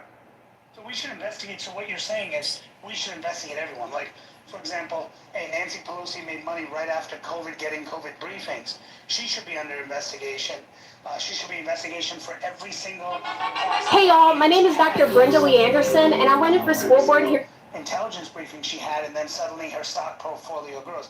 Every member of Congress and every member of government who was making $100,000 before they came into office and suddenly are multimillionaires while they're in office, or their families are worth $1 million should be, I mean, according to your logic, right? Because somehow it looks like something is there. We would be doing investigations every day that's all we'd be doing. We wouldn't pass anything. Like, let the people make money, unless you can do what they did with the guy from New Jersey, Menendez. And you can find the gold bars and all that other shit. Omar, you know what's shady about Menendez? I just gotta say this, okay? Menendez was under investigation under the Osama administration, okay? And in 2015... Unless you can do what they... He was doing... He was under investigation. It went into 2017, right? It was under the radar, like most of the media did. I mean, local media did in New Jersey and stuff, but other places didn't really cover it. And then suddenly, Trump becomes president, and he starts coming out to the microphone, using it, saying that Trump is going after me because he's scared of me and all this stuff. And suddenly he starts getting immediate traction, and then suddenly somehow he gets out of it, or he doesn't get scathed. And in that, it was about foreign intelligence, but he somehow got out of it. Right, he got out of it, and okay, fine. He got out of the whole thing, fine. He was cleared, and then suddenly we find out he was reading secrets for gold bars and keeping them in his thing. And by the way, the guy didn't go to jail, right? He just got straight. He had to resign from Congress and leave, but he was hesitant to do it. Dems took a long time to come and condemn him for it, but he was on foreign intelligence committees even after the first thing that occurred, and still continued doing it, thinking he could get away with anything, because the Senate, they won the Senate during the midterms of the first Trump administration. I mean, it's ridiculous, this kind of stuff. But there was no investigation, by the way, Scott, into him. I mean, there was a DOJ investigation, but nothing that's really public. And you can't find all the testimony that he gave. His testimony is sealed because it's talking about secrets he shared with allies of ours. I mean, it's incredible. It's a difference of the press, the liberal press, will focus on Trump as a real estate developer and the relationships in the Gulf region, and his golf courses and his hotels and investments in the kingdom and such. He's had those investments. He's been involved in that business. Kushner's been involved in that business. The fact that he has a relationship, I mean, they'd have to have evidence to show that was leverage. Abby, there is one shady thing that the Trump team has done, and I will be honest and fair on this, is when Trump took office, just before he took office, 2 weeks before he took office, his sons invested in a company that does like defense type work, okay? And, sorry. Yeah, with the drones, right? So they got involved in that, right? And that company was given a huge DOD contract, and and foreign countries were also investing, and they, so they got into it. Now, what you have to prove to go with what Omari said is that, this company, when I researched it, they had already submitted several bids before the family got involved. Now, I know the bidding process better than probably anyone in this room. Whether they made the decision before they came aboard and didn't announce it till later, or they were going to go with someone else, and then suddenly the Trump family's aboard and they make the decision for him, is the question. But that's usually done through Inspector General, who will come and say, hey, there was undue influence. He may not call them out, but he'll say there was undue influence. And the GAO, and I believe that case is going in front of the GAO, I think it's February, if I'm not mistaken, but it should be going in front of there. So we'll find out if that's really why they got it, or, and we'll see. We'll see in that bid process. But if that is probably the only one that I would say looks really, really dicey, because it happened just before. Hey, what was the intent of the brothers in doing that? I can call a spade a spade. I just don't hear anyone doing it with Joe Biden. Oh, well, they're always making excuses, saying that, and no one wanted to investigate him or doing it. Can I ask a question to the people on the stage, including Abby? Maybe I was going to ask how many people have Trump watches. I just wanted to ask that. So I wanted to buy one. I need to buy one. But I was going to ask the people on the stage, does anyone have an issue with presidents making money while in office? I don't. I don't care if Barack Obama made money. I never thought that was an issue. When did I this think become an issue? the blind trust thing is a great thing, which previous presidents in recent memory have done. I think it's a great idea. I think it's probably a great idea for everyone in Congress too, but I don't think we'll get people to do it. But I think it's reasonable. Did Jimmy Carter separate himself from his peanut farm? I don't remember, like historically, Scott, maybe you remember. But Trump has a blind trust. Hold on.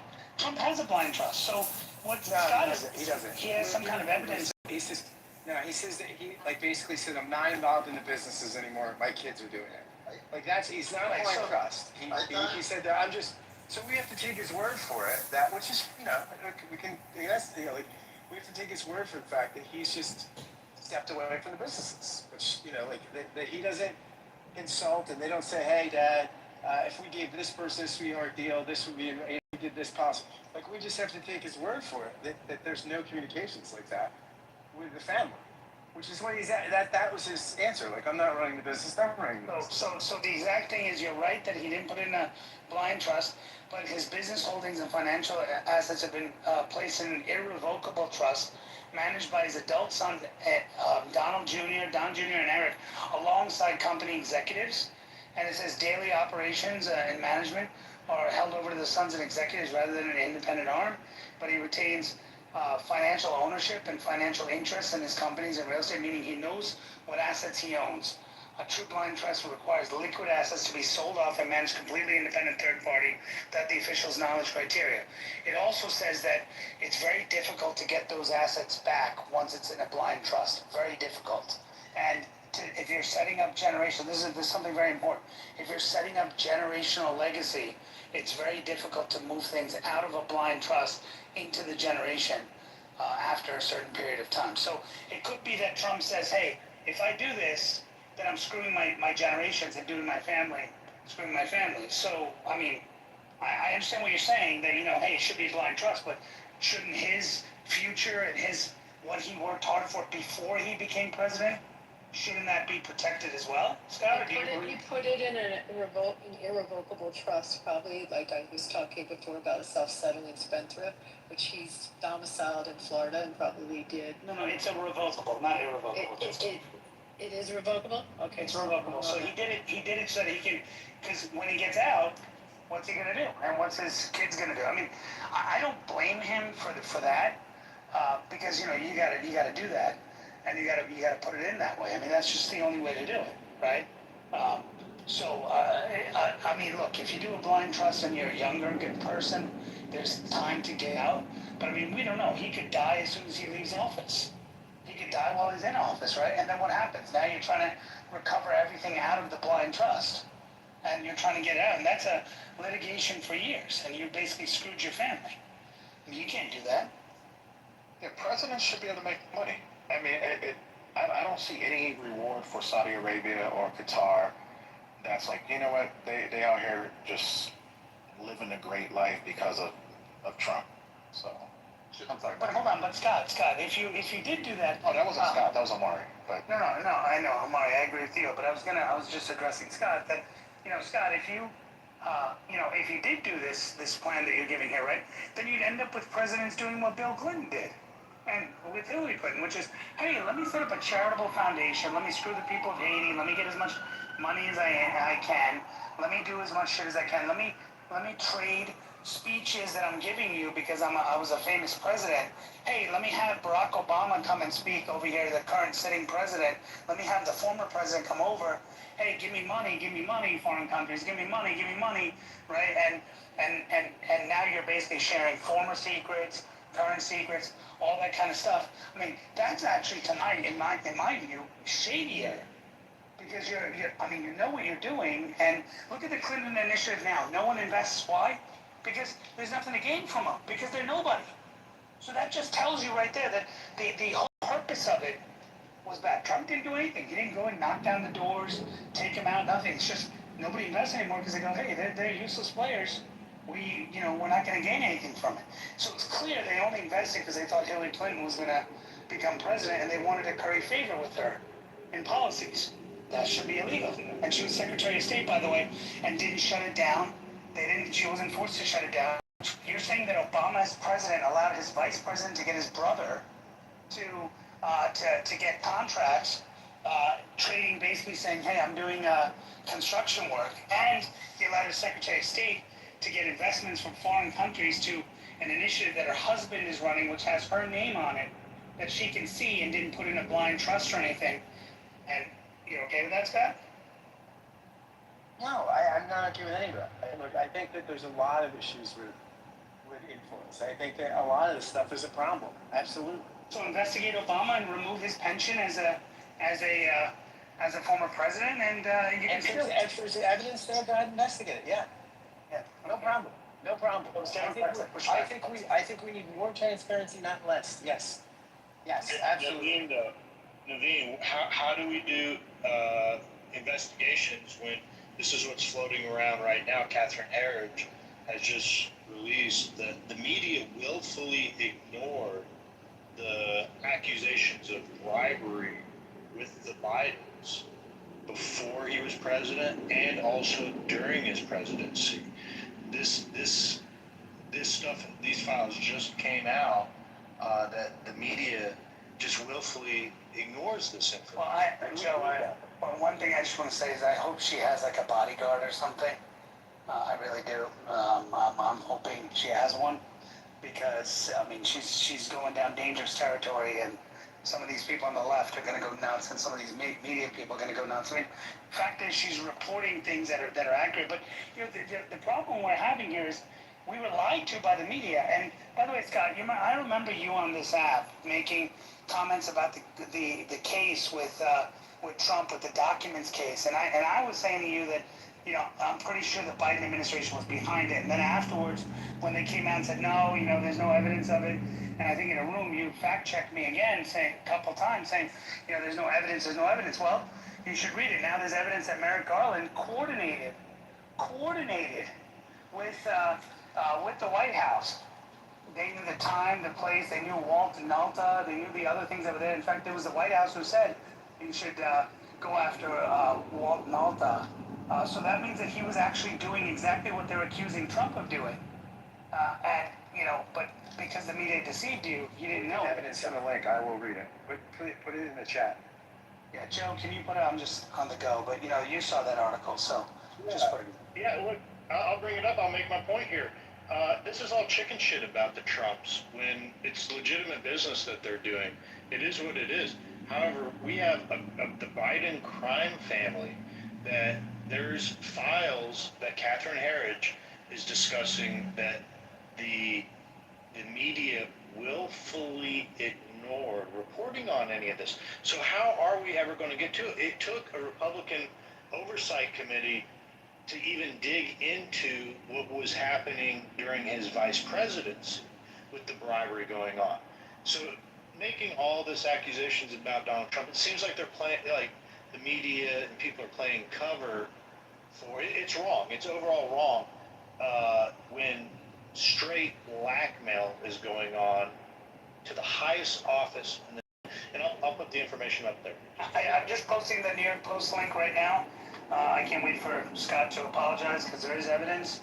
And, you know, I remember him saying that to me, and I was a little bit upset, saying that there's evidence, and it even says Biden White House coordinated on the raid of Trump's Mar-a-Lago and then took the convo offline, ex-DOJ official said, under oath. So, yeah, interesting. Poor Scott. Y'all need to get Scott when he's in Gary's room.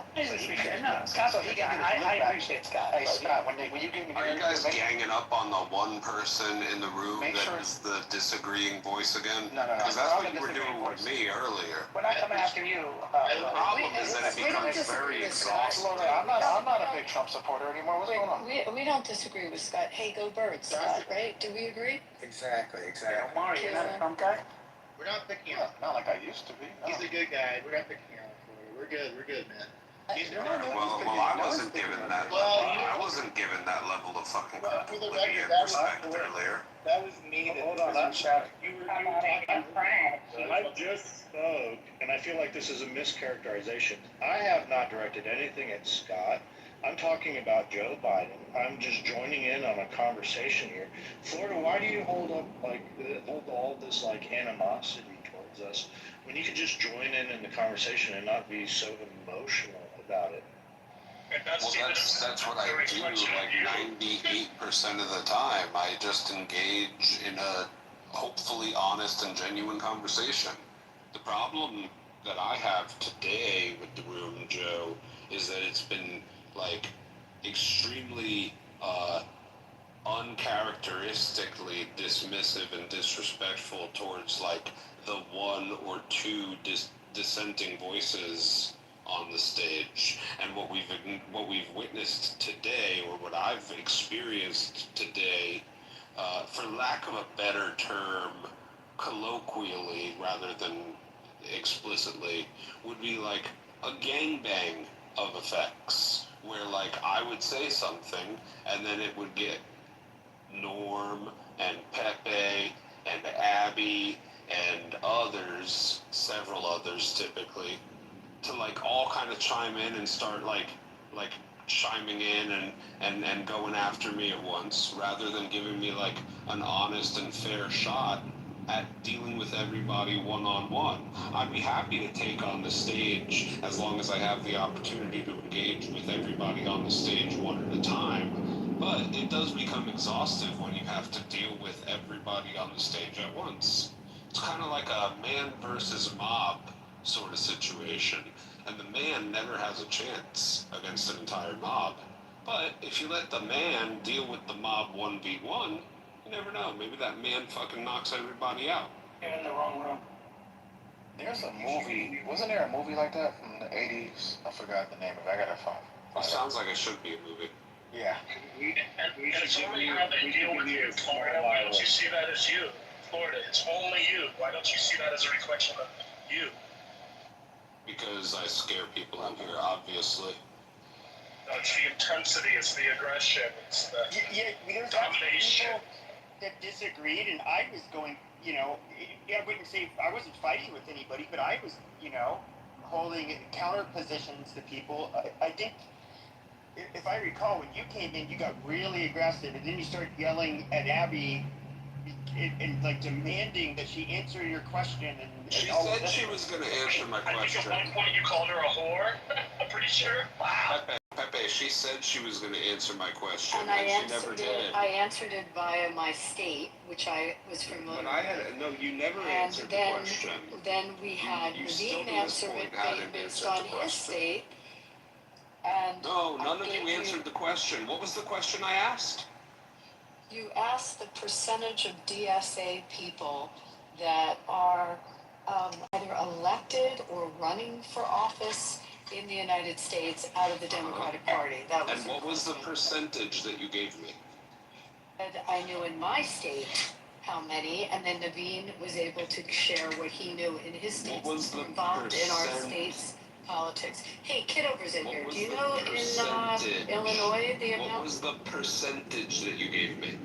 Yeah, but that's the point. You never gave me a percentage. Yeah, but so why does she have to do the math for you? I know. Why can't you go search it out? She didn't have to. She could have stayed here on mute. Nobody asked her a question. The question was posed to Joe. Joe had already had a Gemini conversation open. Joe had already made the claim that there were over 210 some odd fucking DSA candidates that were like running for office or something to that effect. And my question to Joe was like, what percentage of candidates does this actually represent in both like the national and the smaller scales that he had mentioned? And the question was posed to Joe specifically because he had already had the Gemini conversation open. You wanted to hold the room and insist. Instead of doing a simple search, you would have known in 30 seconds if you just went and figured it out. But you wanted something to spoon-feed. Joe already had the information open, so I wanted to know based on the numbers that he was providing with the Gemini conversation that he had already procured. Oh, hold on. Really offended by this. No, not by you, by Abby. I'm more offended by Abby. Florida driving at the time? Wasn't I driving? Jesus Christ. All right, look. In 100 If you were driving, then why did you come up? Look. Timothy, hold up. Go ahead. I just rehashed this to tell you how, like, you just came in hot, and we don't need to have this fight over this again, and you're just, today, for whatever reason, you're just animated, and like, getting worked up, but more so than usual. Really, it was just about the tone and your energy. It had nothing to do with shit you were saying. Well, again, when the question was posed hold on. to Joe, Hey, let me try and address what you're discussing here. It's just statistics. At the end of the day, your question doesn't really have, are you talking about every political position? Because I was listing from mayors, city council members, all across the thousands and thousands of cities and counties that we have across America. I've already stated that it's only in 39 states do they even have positions. I already stated that there are more coming up, 35 that have won nominations in this cycle for 2026 midterms for Congress. So I went through the numbers. So when you say, tell me the percentage, tell me the percentage. Are you like of what? Of the Democrat Party? Of which ones, because not every position is up in the midterms either. Right. So you want me to take the 212 hold on, and Mark, divide it by Mark, I don't need help. I got this. So the point of where you don't have this is you don't actually address a topic. You don't address the point. I made a point, and you never actually respond to the point. If you want to make a point off the percentage, just say it. No, Why do you have to lead me down a primrose path by asking questions? Just say what your point is. I got you, but I didn't, and this might sound clubhouse retarded, but I didn't have a point. I was genuinely curious. Okay, you said there were 200 and some odd total. You said there were 30 some odd across 39 states. And let me repeat my question again. And I thought I had prefaced, hold on, I don't need any help here real quick. I prefaced the question when I asked it. I'm genuinely curious. Don't mean to be leading down a primrose path. Don't mean to be asking leading questions. I'm just genuinely curious because, like, it might make a difference in the totality and the grand scheme of things.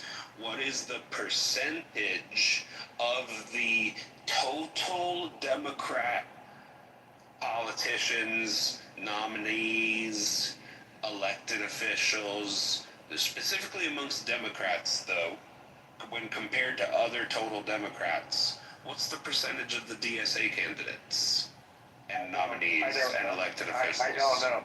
I couldn't tell you off the top of my head. I know you couldn't. How many total Democrat politicians were on? But Joe, that's why I wanted you to just plug it into your Gemini. There's no way for me to know this. He already curated the Gemini chat. Can I talk? Okay. If we go back to that segment, and we shouldn't land too long on this, we had a great conversation going on before you came in here and rudely interrupted us. I literally told the room the actual prompt I put into Gemini. I said what it was, and you clearly could have done that yourself. When I give you what the prompt is, I know Gemini is free, and you can use it and do it yourself. Why didn't you? Because you had already curated a conversation with Gemini that had given you numbers, etc. And all I was asking you to do was to simply ask one follow-up question. What is the percentage of the Democratic Party do these DSA candidates represent? And it wasn't, I mean, I could have, yes, but the problem really became a problem for me when Abby thought that she was going to come off the mic and say, let me answer the question, and then proceeded to go on a monologue and never mention a single number, nonetheless a percentage. I mentioned my state. Wait. How would you have known that the number is right? She never mentioned any number. No, but how do you know what Joe's telling you is right if you're not going to look it up yourself? I would have taken him at his word because I believe Joe to be an honest arbiter. I would have trusted him. There are many positions. Hold on. There are many positions throughout the. There are many positions. Hold on, Abby, I know you want to respond. Hold on. Okay, this is what he's trying to do. to get in here, center himself, control the conversation, talk about it. Just know what the issue really occurs here with him is that he doesn't really want to have an honest conversation with us about it, because Abby was responding genuinely about her life experience. Let me just finish. We have conversations. She was genuinely giving her take on what it's like dealing with, in her state, how many DSA members have won nominations and are slowly taking over the Democrat Party, and she's giving an account of it, okay? So she's quote unquote a lot. She's adding to the conversation, okay? You're not adding to the conversation. You're just trying to fight with us because you want to prevent the conversation from happening. I feel You shouldn't have said she was going to answer the question. And with that said, Joe said it well. That shit dead, man. Thank you. She should have never said that she was going to answer the question. Y'all talk about this shit for the last 15 to 20 minutes, bro. That shit dead, man. Get back to the topic, bro. Thank you. I'm not trying to hear that shit no more. What's more important from it is the issue that they exist and that they're coming to a school board or a mayoral position or a state legislature near you. That's the point we were trying to make. And what's also important to note when you try to get the statistics is we have many positions that people run nonpartisan. It doesn't mean that they're not part of it, but they don't declare a party when they're running. Including our district attorney, our mayoral Most positions. states are that way. Can I finish? So it's sometimes a hard number to distinguish because the actual person in office has not declared a particular party, even though you know that they came from the Democrat or the Republican Party initially. However, I was giving my anecdotal, what I experienced in my state. What I experienced in my state, how means that they're a member of that club. How they had taken over our state Democratic committee and the issue that our federal representatives had with them controlling the state Democratic committee and what transpired. That's what I was talking about. I was talking about our state house and the ones that You were dealing talking with. a lot of hoopla, but you However, never answered the question that you said you were going to answer. The bigger issue is that they exist. Thank you, Timothy, for letting me say that. Timothy, let's move on. The bigger issue is that they exist. That is some Nazi rhetoric right there. Look, it's not that I want to say something. it's not that the Jews are here. The bigger issue is that they exist. Timothy is speaking. Come on, Porter. Timothy, go ahead. Set the topic, Timothy. Go for it. All right, man. So, honestly, I'm at work right now, man. I've been listening to y'all conversation, man. It's been a good conversation until for the last, I'm going to say 15 to 20 minutes where we somehow centered Florida Abbey. So, I don't really have too much to say. I just want to continue listening, but that shit dead, man. Talk about something else, bro. Go ahead. Go back to your echo chamber. Can we talk about the election fraud? Can we talk about the election? Real quick, Naveen, I put the number in the chat for the Florida. I hope that should answer the question. There's only 4 running. That's 0.92% out of the 435 members. I appreciate you, Omari. Omari, Thank no. God for Omari. I can't believe we can't get off this. That wasn't even the point I made. We talked about throughout all of the country, okay? And that's not what the percentage is in relation to the conversation we had. You weren't here, Omar. Yeah, I'm so sorry I brought this up. I answered him why he thought we were just being argumentative because he had a so-called different point of view, but like I did not think we were going to rehash this. Let's talk about election fraud. Okay? They're coming to a state near you, so we can talk about all our different states and the voter rolls and the election fraud. Because I was told, because Abby, I was told, or anyone on this app, I was told before, Donald Trump is delusional. In fact, I think Florida and others said too. There's no evidence of voter fraud. I said, and I did this whole room where she went after me and was making all these comments. I said, the biggest problem is the registration. There is no registration issue. You're shouting and all that. There is no registration issue. I said, there is. There's these people, if they were registering, wouldn't they have found them If they were, I said, no, dude, you're telling me that people register, and I said, yes, and I went through it, and I said, the solution is to upload and force them to have to upload proof of citizenship so that in the back end it does it. He said, there's no evidence, provide me evidence. I said, it's there. Well, see, you can't provide anything. Now there's evidence, so I'm waiting for Florida to come and say, hey, you guys are right. There is evidence that this is being done. I'll wait.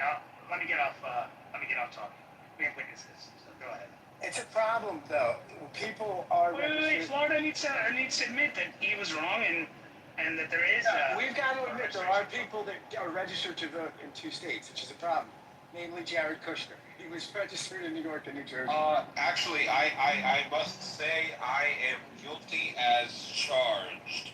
Coming from the great free state of Florida, now living in the Tejano state of Texas, I am guilty of being registered in 2 states at the same time.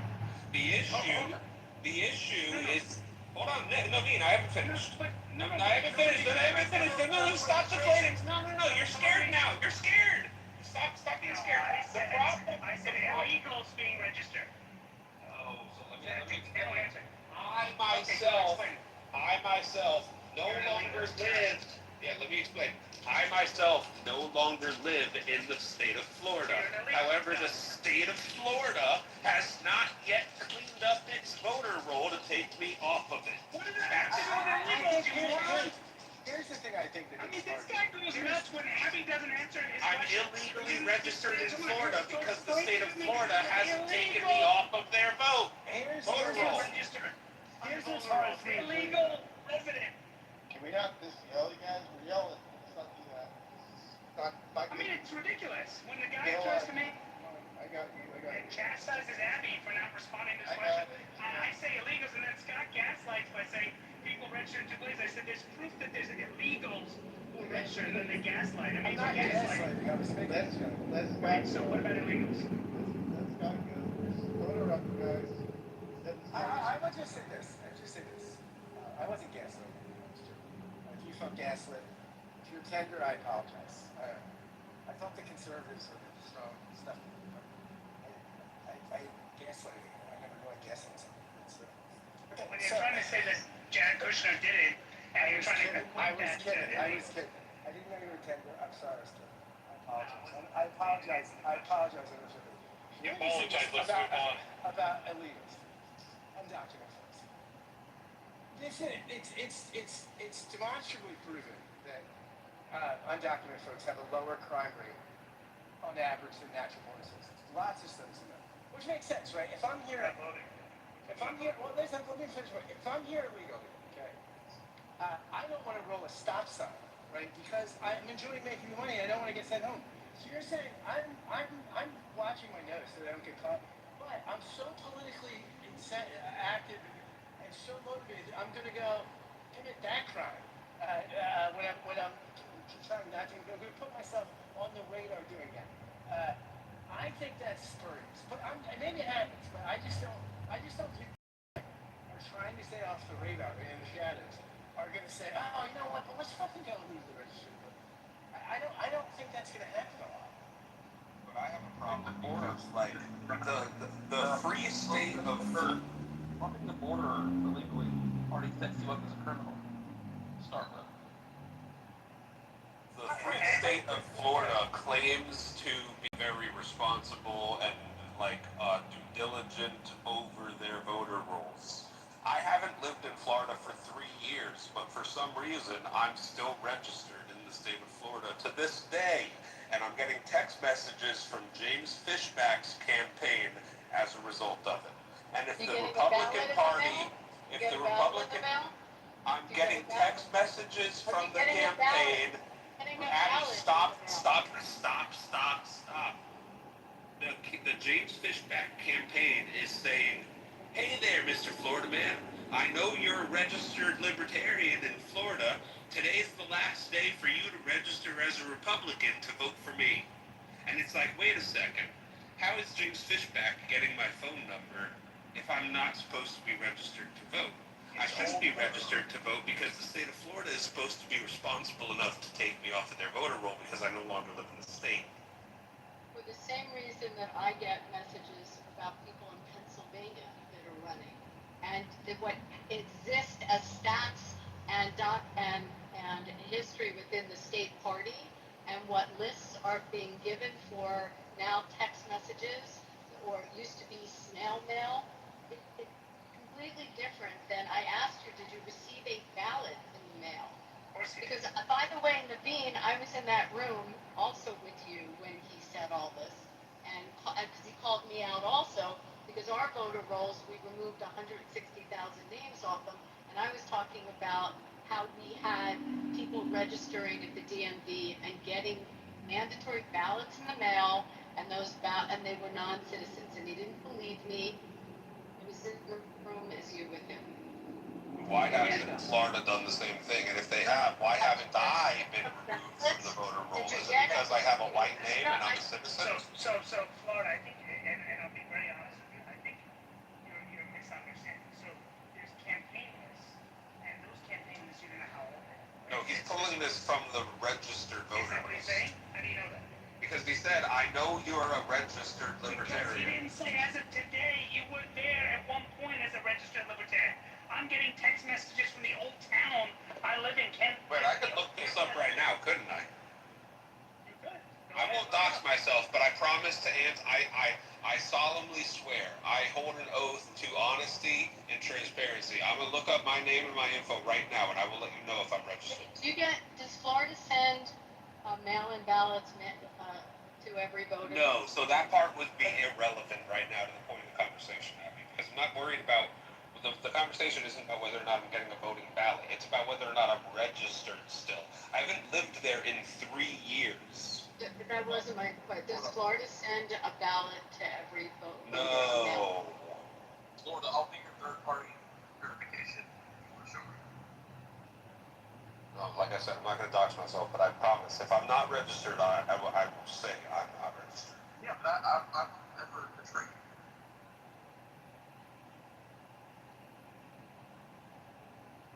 Beaver's crazy. Leave it to Beaver. Well, if you don't live there, how would it be doxing yourself? You can just scroll down. Because it would still have my name, my middle name, Are you ever it would gonna have go the back to address that I used to live at. Hey, Florida man, are you ever gonna change to Texas, man? No, I can't. You can take the man out of Florida, but you can't take the Florida out of the man.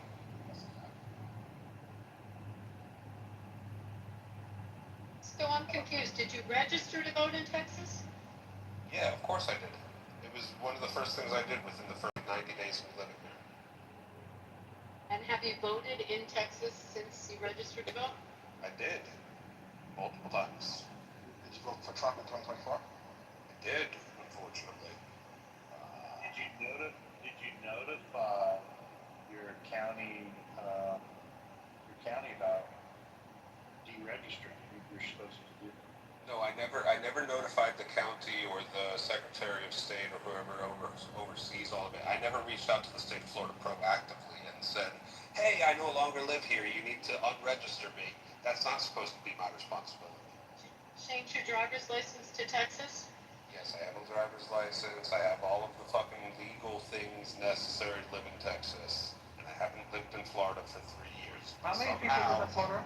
I understand it, I'm still looking it up, I haven't gotten there yet. I think it's hard to clean the register. I think they do it, like, don't they do it, like, so often, especially around census time? I don't think they have, like, some AI system that actually says, oh, Florida man left yesterday, let's go ahead and remove him off the vote. It doesn't work Well, that way. according to Republicans, it's supposed to work that way. They're supposed to be auditing and checking in every once in a while and being like, hey, does this person still live here? And if not, we should be taking them off the voter roll. It's exactly what happened in my state. It took a while to finally get a Democrat Secretary of State to clean the vote transient. Actually, it doesn't happen automatically, but we push for it. You're chopping up. Yeah, you're chopping up. I think I understand what she said, but imagine, right? Like, you know, if someone moves tomorrow to, let's say, Maine or somewhere, right? I can imagine it gotta take years for the system to, for someone to actually go in there and catch up. That would be amazing if they were able to do it real time. I hear what you're saying, Florida, but I just don't see it working that way. But to Abby's point, did you receive a ballot? And that's where you start to have issues.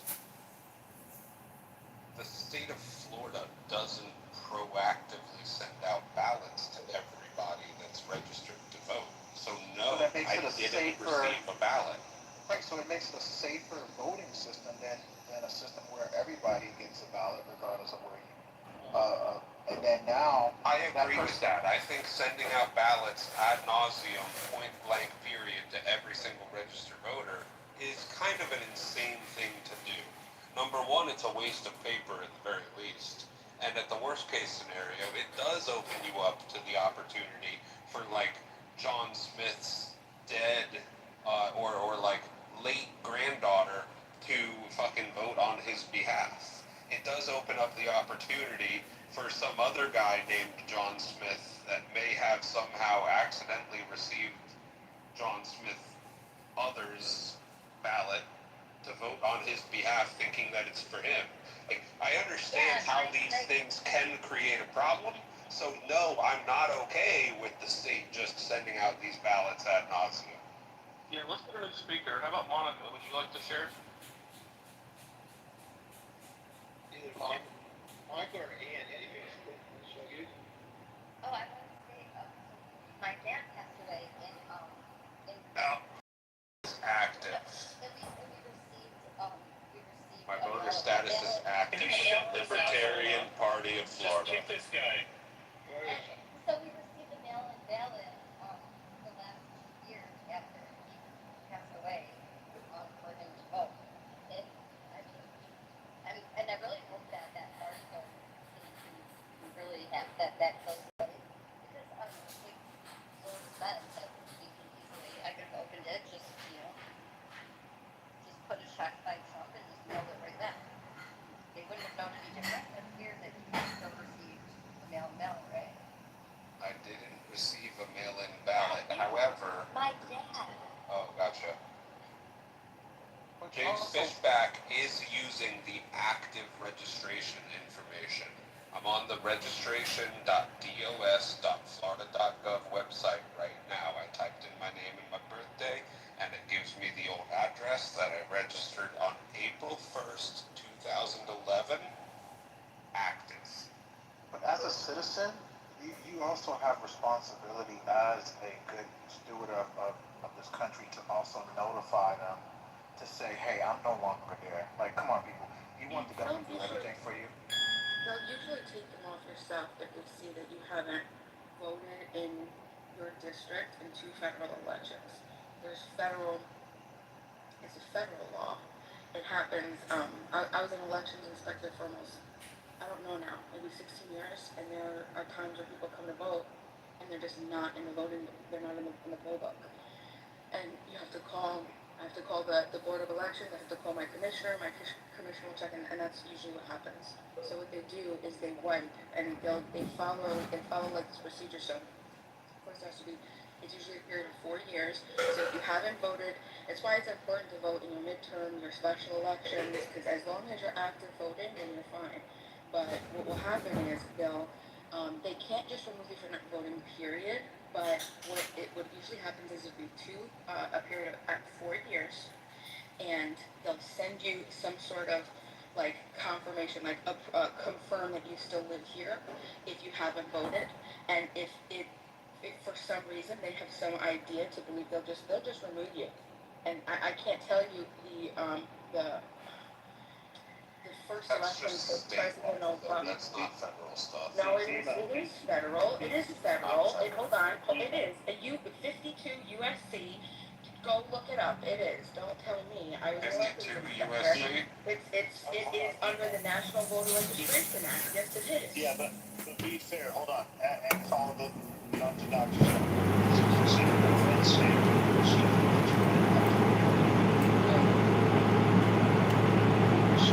Very, very. It's federal law. It's federal. I've only been an elections inspector in one state.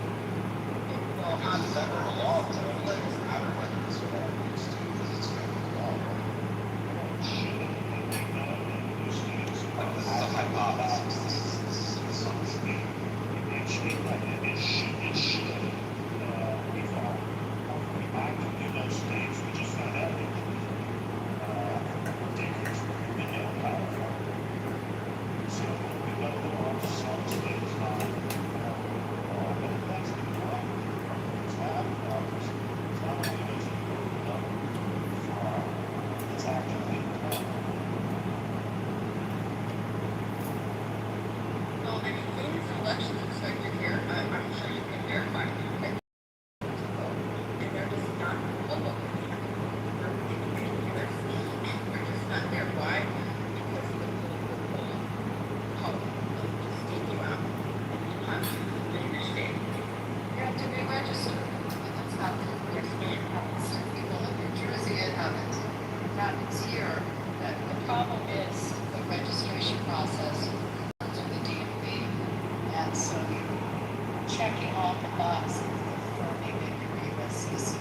You just, sometimes there's a language barrier and they just check all those boxes. And that affirmation is all they have. And you're supposed to then check it, but it's not always checked. And that's what we were talking about this a year ago. That was what was happening here in my state, which election cycle. And they actually had the press out that were giving these people that were non-citizens that received the automatic ballot in the mail. And they were registered to vote. They could have signed it, but did question whether then is it be treated as a provisional ballot or just one through the system. You hope that it got caught as provisional and then they have to carry it like the Johnson.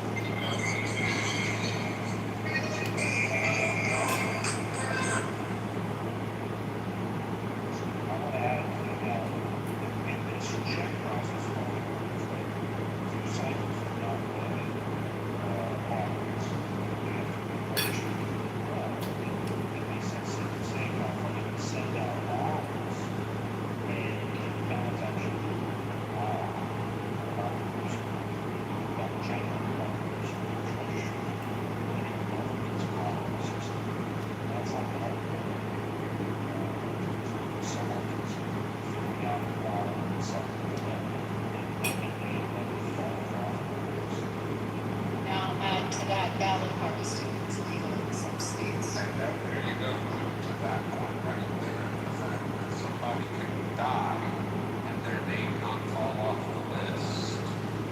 That's the same thing that creates the cause for concern that I haven't been able to see.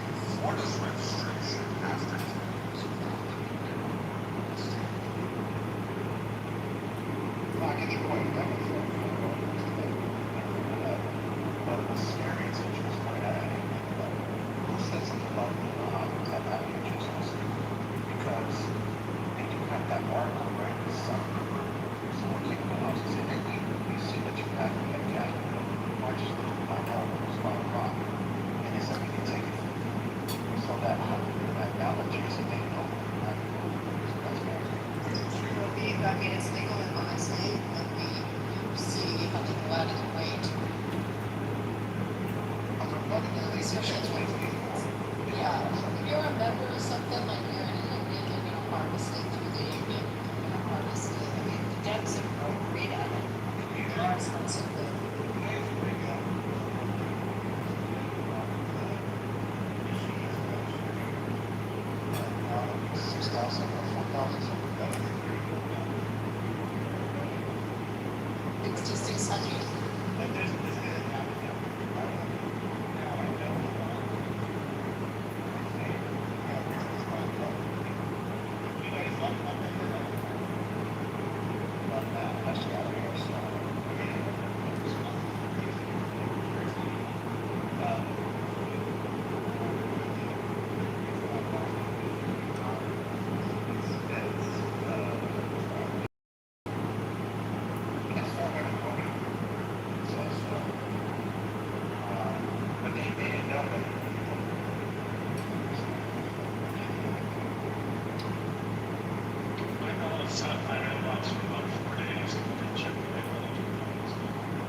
by then you get the ballot and you don't get around to mailing it in till the day of the election. And they have to wait to make sure they have all the ones that were mailed out that allegedly postmarked the day of the election to then finally count the votes. And then the ones that they can't read the postmark, they're still counting, even though they are looking at it a week after the election. They don't know for sure that it's postmarked the day of the election.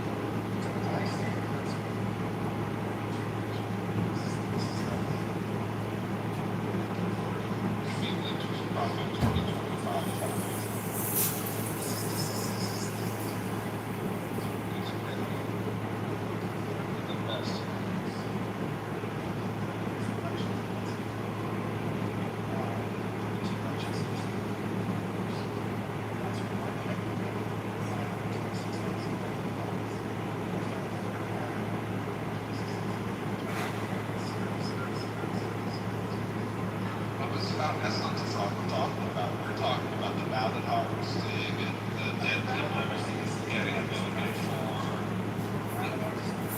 Yeah.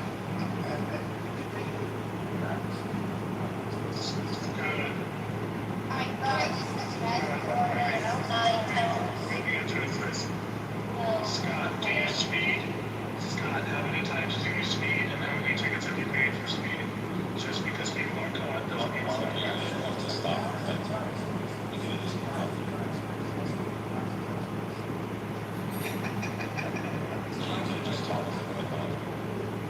Yeah, let's say it has 39,000 times. God, forget that your state was also the state of Bucks County that told people they couldn't vote for different terms when early election was ending, and it had to have an emergency case to the Pennsylvania Supreme Court to reopen the polls in Bucks County, which was probably the most determinative and important county in the state, and a state that was basically going to determine the election. And forget all the other issues happened with voter intimidation in West Philly, with Black Panther showing up with voting polls.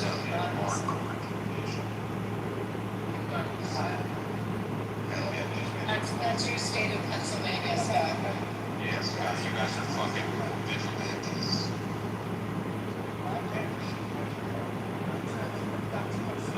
Pennsylvania is nothing but vigilantes trying to impose voter suppression.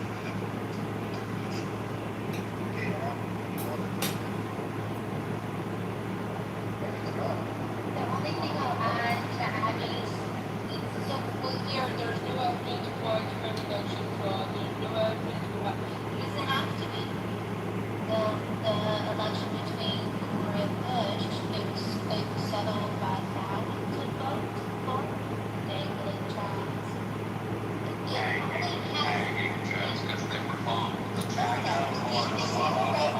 Everybody, you have to have a commentary after every single person is frustrated.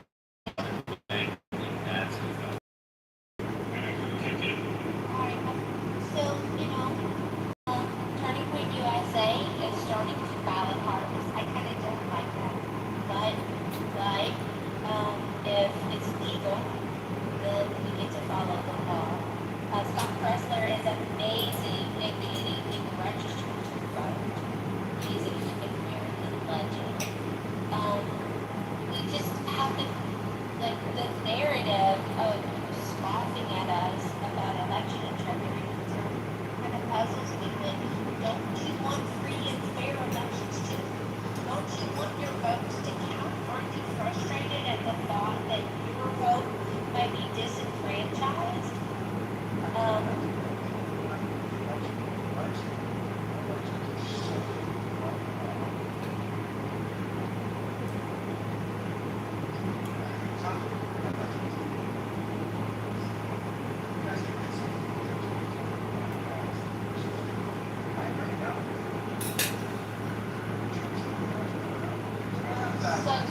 Scott, you're interrupting me again to be facetious and obnoxious.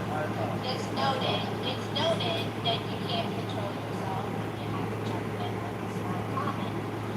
To which I reply, I'm actually glad that Biden, quote unquote, won the election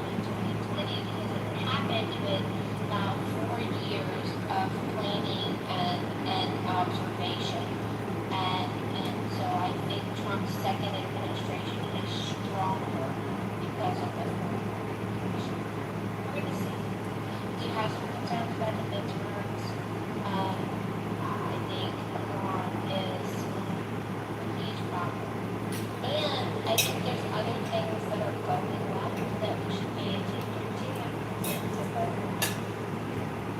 Thank you.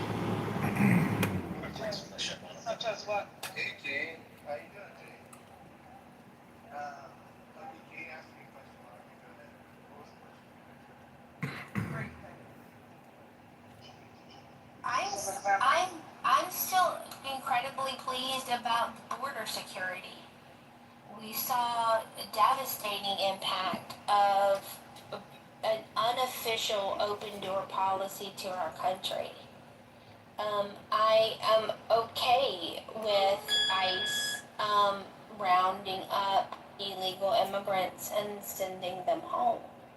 I think we don't know who's in our country and we should be aware and alert to them. And if they're really here because they want to become American citizens, there are people in line who've done it the right way that should be preferentialized over those who didn't. But Monica. What do you think, Monica, about? Oh, I'm sorry, Jane. Hi, Jane. Welcome up. Go ahead, Jane. Hi, Bima. Oh, good. I was asking. I was just wondering, what keeps you up at night, Monica? What prevents you from getting... Turn. Oh, sorry. Go ahead, Bima. So, would you, Monica, be open to still maintaining the system that we have for becoming a citizen, but then also a registration process and identify, to identify people coming into the country that can just come in and then we register them right away. There's no force. They can't participate in elections or anything like that. And then, Send to them coming in. what was that, Joe? If I don't consent to them coming in, though. Well, the problem is the country is ran by we the people. So if you don't consent and I do consent, who takes priority? So majority rules. Okay, got it. Right. So we have a state. I had an answer for you, Bigma. Charles Krauthammer, before he died, he did a PragerU video and he talked about A PragerU video? I activated Pepe. I'm sorry, y'all. Did not mean to do that. So he talked about the illegal residents here that have been here for quite some time and that are contributing members of society, and that we should review them on a case-by-case basis and not offer them citizenship, but offer them permanent residency. And because, and we've seen with the Supreme Court, the dirt right citizenship has been validated, their children will be American citizens. And so that would resolve the conflict. I thought that was a reasonable suggestion.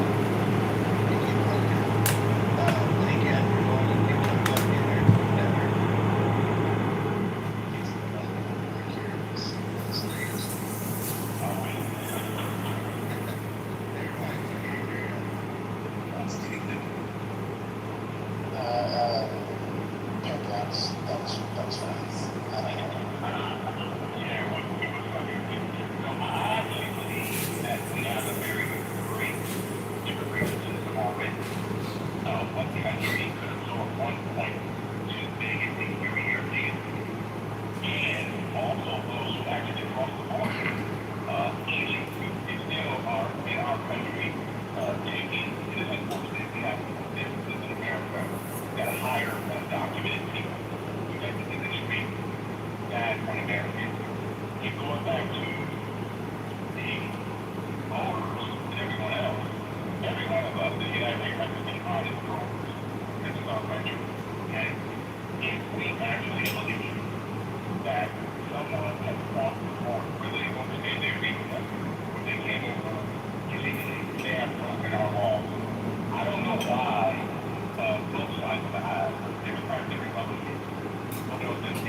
have to pay their fair share. And I understand there's going to be work for people in America. But that's the other thing that would not even want to start those jobs. Just to play that one, I think that. So, It's just that they were favored jobs that we don't want. So here, when it comes to anything we have to do with maintenance, groundskeeping, when it comes to construction, of course, if you're a contractor, you have to use a lot of these people. We have, of course, hospitality is a big industry here, so the hotel staff, yes, a lot of them are at the restaurant, you see, the line folks are going to be, it's, I don't know, there's just, as far as Americans, those that are jobs, we all know that many of us think are beneath us, and we just be fun at doing it. So, it's a lot of work for no pay. So, when you can have these people do it, that's just how we are. I hate to see everybody's greedy, everybody wants to go to a resort, not have to do it. But I never thought that me, when I started out working as a server, working at Burger King, my first job, making $1.50 an hour, before I got to get that 4 feet into the tobacco field to get tobacco. I had been 16, 17 years old in the tobacco field in Connecticut. Okay, getting up at 4:30 in the morning. I did not think that was going to be my permanent career. I don't know why we're not teaching our children work ethic and values. We want to teach the community. I don't know why we believe that these jobs are really good. No, these are your starter jobs. This was you learn values, learn how to show more pride. I don't know where people get that degree on the end. I mean, I land on that. Just because you have a degree doesn't mean you're the right way. A lot of people degree. You're not doing it. These guys work ethic. You have values about putting in the hard day work. I land. Yeah, when faggot retards say that these are jobs that Americans just are not interested in, that's what a faggot retard says. I know lots of Americans that would be interested in working at a high quality pizza restaurant. Faggot retard. Faggot retard!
have to go through the I-9.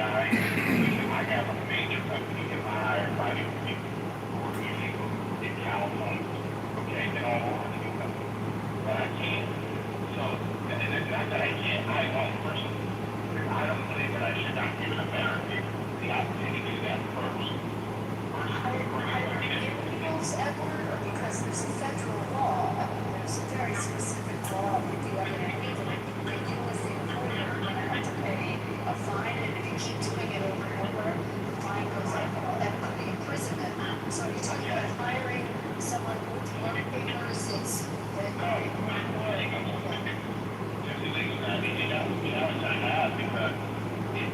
I get a lot of people fighting, reasons to the I-9 form. They do not qualify because they're not here. That's procedure. Green card holders or anything. And they do not even have a social. But if they do, we can't change anything for social. We give it to them when they cross the border like somebody. And that's how hard that is. I can tell you, I am this guy because I've been that here.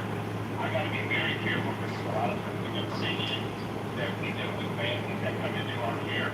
So there's a lot of things I have to do after the border just to make sure that we're doing the right thing.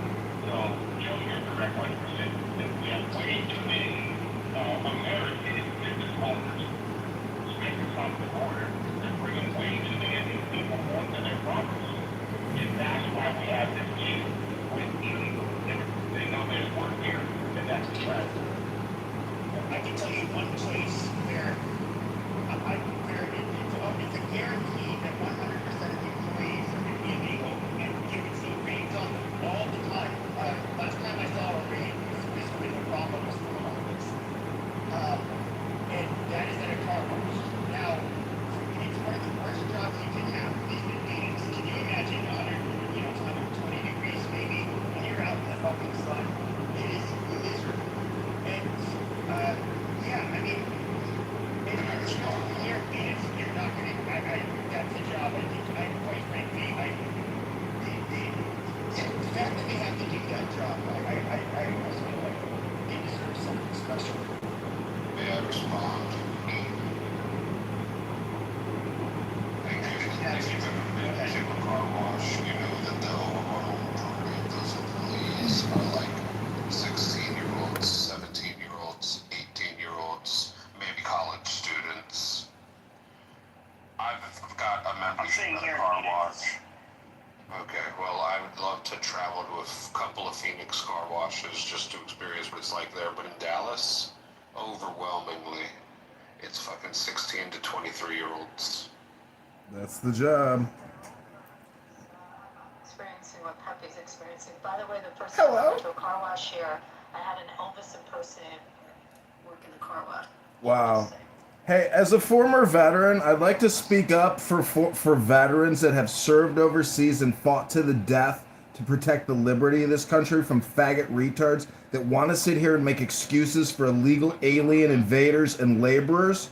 25,000 people died in Afghanistan and Iraq defending our liberty, and all the illegal alien invaders should be removed by U.S. military, Army National Guard immediately. No excuses. If you're here illegally and the police or the military catch you, your ass is going to be grass, and we're sending your ass back. We didn't defend this country for hundreds of years so illegal alien invaders could come on here and go to fucking car washes so Pepe, the faggot retard, could go, these are jobs that Americans don't want to take. Faggot retards, we will take back this country from faggot retards. We will eject all the illegal alien invaders. Enough is enough. We are fighting, we are resisting, and we will win because faggot retards like Pepe are faggot retards who have no power, have no strength, and they are on conference call social audio apps all day long going, these are jobs that white people don't want to take.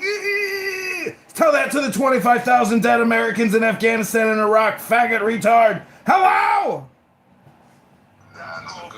All of the people that are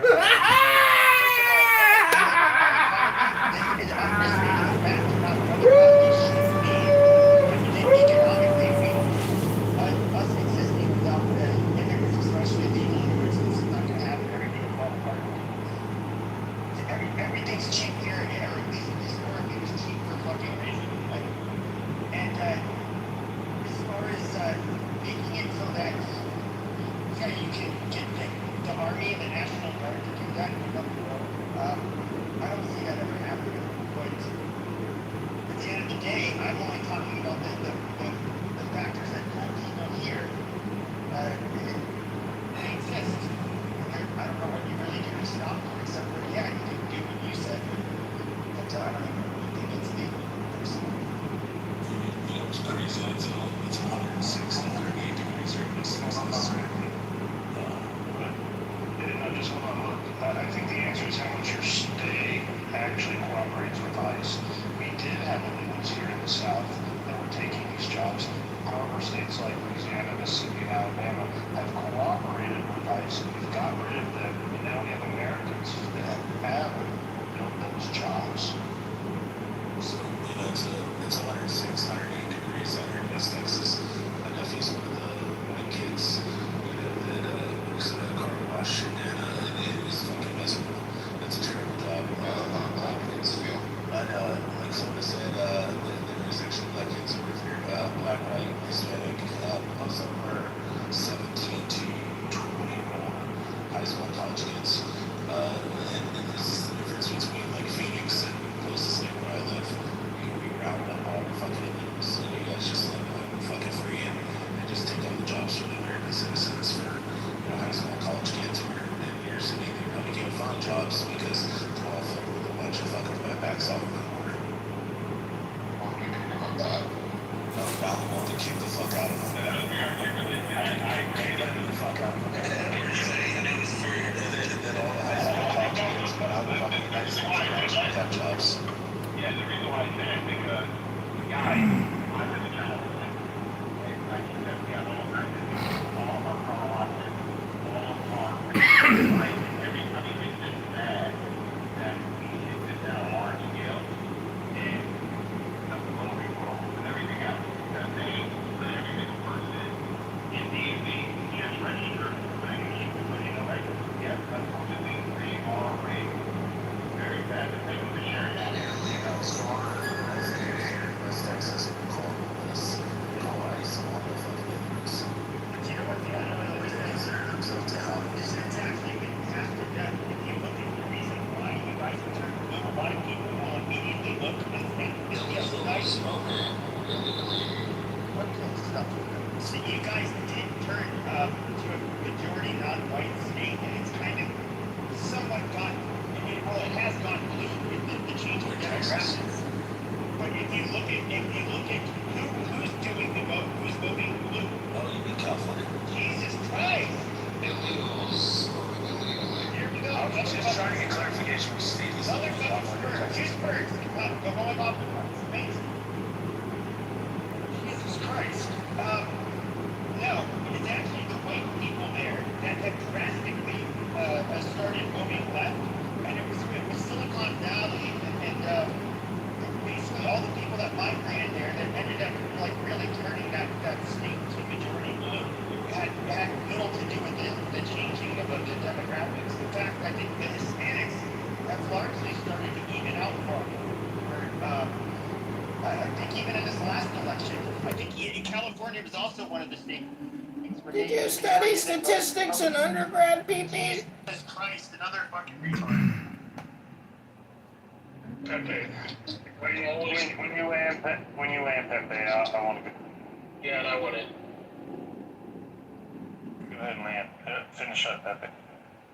Oh no, I'm done. That's all I was pointing out.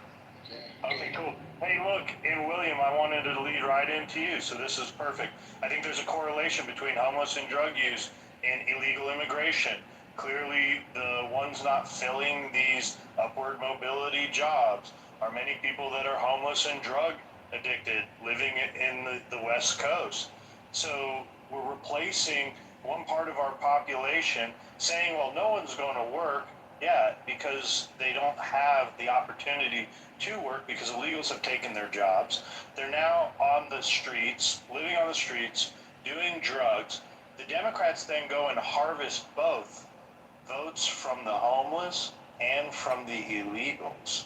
And this is how they're rigging their elections. William, what do you think about the correlation between homeless and illegal immigrant.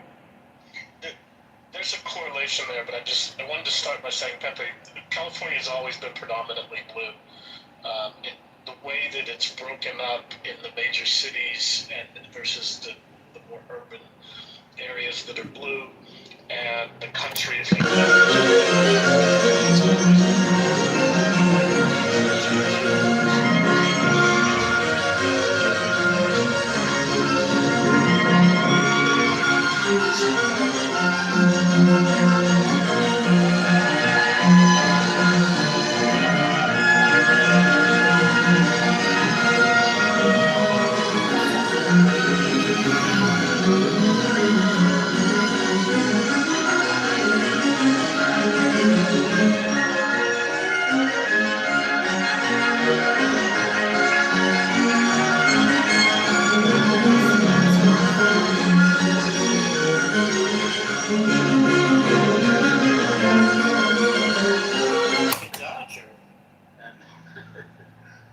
times I listen to it is when I'm like bored at work and stuff, and I need to cheer myself up.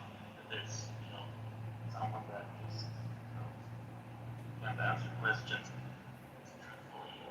Hey Jack, hey Tom, hey let's I got a question for the moderators. It's really for anybody in the room, I guess. I assume some of you excuse me, Pastor? Pastor? Pastor?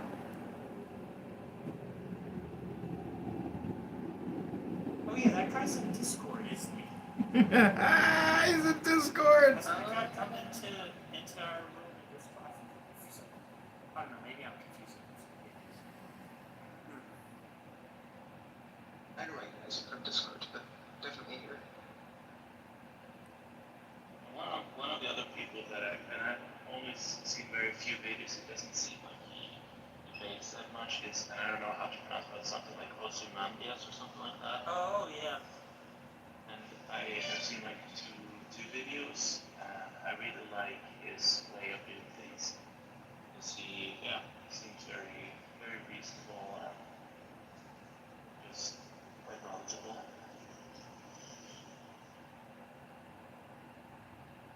And of course, John would just say that I just listen to the people that agree with me. But yeah, I mean, I guess that is what it is. Also, to bring up something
I can tell you for a fact because I dated an illegal immigrant who overstayed her visa, and she was offered by 4 different people for as low as $500 a complete set of identity.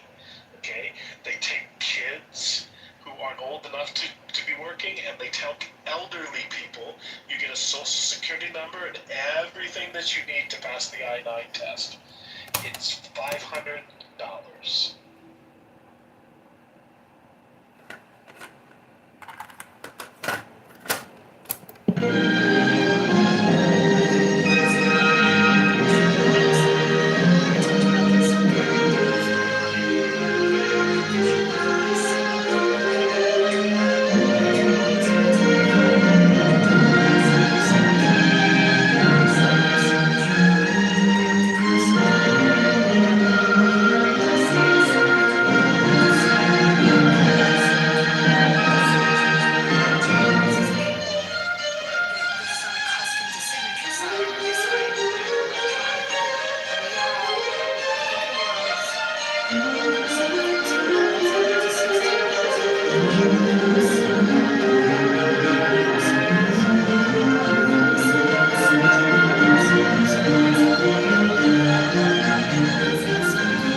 That's an interesting question. Whether I don't see it as illegal. I mean, they could try to argue the intimidation of it, but I don't know. I think you could. Yeah, but who were they intimidating in the 1968 Civil Rights Act? I mean, who would they be intimidating? The illegals, right?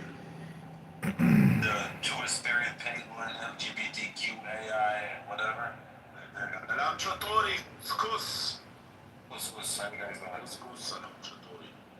Let us see. Yeah, so this is the coming political argument. You can see the Democrats have been layering in the Jim Crow 2.0, and Trump has been making moves with this of what they've narrowed down the field of where they actually have to do this with the redistricting after the Supreme Court ruling that has come out.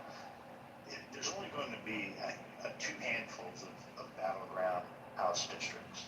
So you don't really have to put them in every district.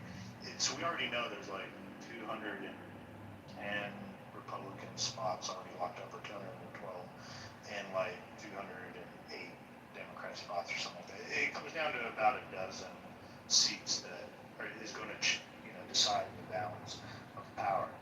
So he just has to place some of these certain locations, because we don't have the manpower to spread it all across the country. And you wouldn't need to. We don't have the same problem everywhere. But just doing this and putting this out there, along with his attempts now to lock down the mail-in ballots, that the post office is not going to deliver mail without states handing over their voter rolls. So the post office can cross-reference everyone that they deliver a ballot to is a registered citizen, or a voter that is registered and they are a citizen. He has had success in the courts here recently, as of last week, with that executive order, but they're challenging it on all fronts. So just be prepared, have a strong stomach this midterm, because he's doing what he can to try and squeeze it across the finish line. But what the problem is, though, is that you had everybody was just anti-Trump leading up to 2020, and that was it was actually very effective. And then you had this pandemic that made everything perfect. You had a good economy, that all of a sudden puts an end to that. Then you have, whatever goes wrong in a pandemic, and things are going to go wrong. Trump was going to get blamed for everything. But this time, though, since Trump is in office, I listen to the Democrats, and I don't see anything. What are they rallying behind? They're rallying behind Democrat socialist talking points. Hold on, John. I was just gonna say when he goes, you would take that pause. You would pause and. This isn't white America. This isn't a place where I'm talking Come shit. on, bro. Why do you move? Rich. Pepe, they're rallying behind what Ilhan Omar is putting out. It's the same exact liberal, progressive, pluralist talking points that we've been hearing on this garbage app with low IQ trash, lonely, bored pieces of shit for years. It's never ending bullshit. CRT, BLM, LGBTQIA plus all the way. Restorative justice now. DEI, CRT. It never fucking ends with these fucking liars. They don't believe in God. They don't believe in a higher power. They don't believe in destiny or history. They only talk about their stupid reparations, their stupid fucking IQ or their identity politics. That's all they have. They don't read anything. They don't go to the gym. They do nothing. Ilhan Omar should be arrested and deported yesterday, 100 days ago. We have to deploy the military in this country. If Donald Trump doesn't use his U.S. Army National Guard in every major sanctuary city come election day and arrest every illegal cocksucker who tries to vote in a fucking ballot, we have lost this country. Dear God, Donald Trump, deploy the Army National Guard to sanctuary cities immediately this summer now, and hold them there till November, till December, till January, till February, till June the next year. Deploy the soldiers now. Alright, we get it. So,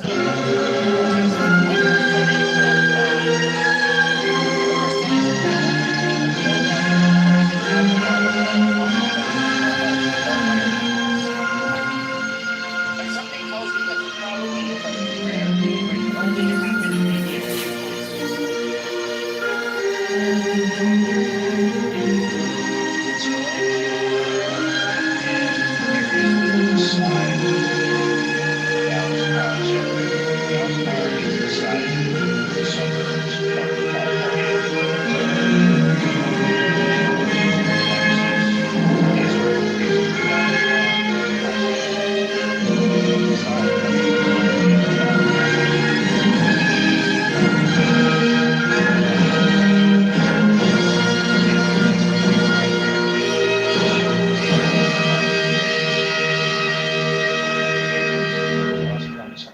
they've declared themselves sanctuary cities, So we could go down a list of them.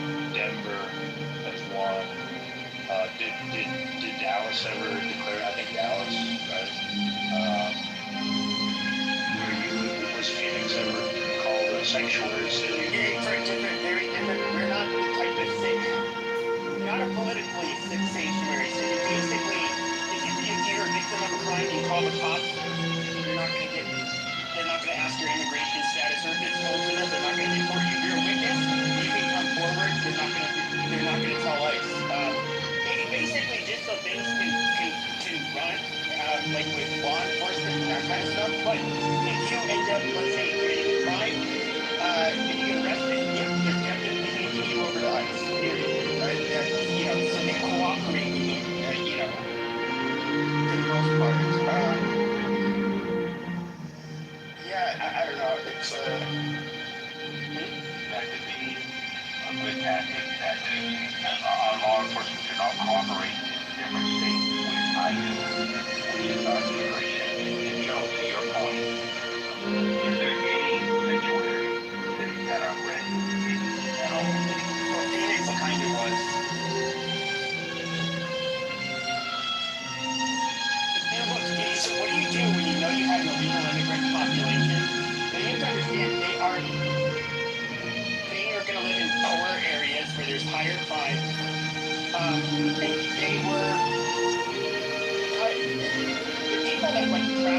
they were for years.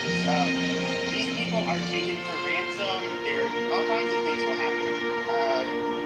And of course, if let's just say they witnessed something happening to an American, they can go to the police. They can talk. It's just like, all right, because you're doing this, which is essential for our job, we're not going to take you to ICE. I think that's reasonable. But when it comes to criminals, or if they were to pull you over, and they were to put you in a jail and find out you're illegal, they'll call ICE. But they don't try to not work ICE, but it's just like, okay, if it's something that's essential, or like you volunteering as a witness, or you reporting being a victim of a crime, yeah, we'll work with you. We're not gonna fucking get you deported. I think that's reasonable.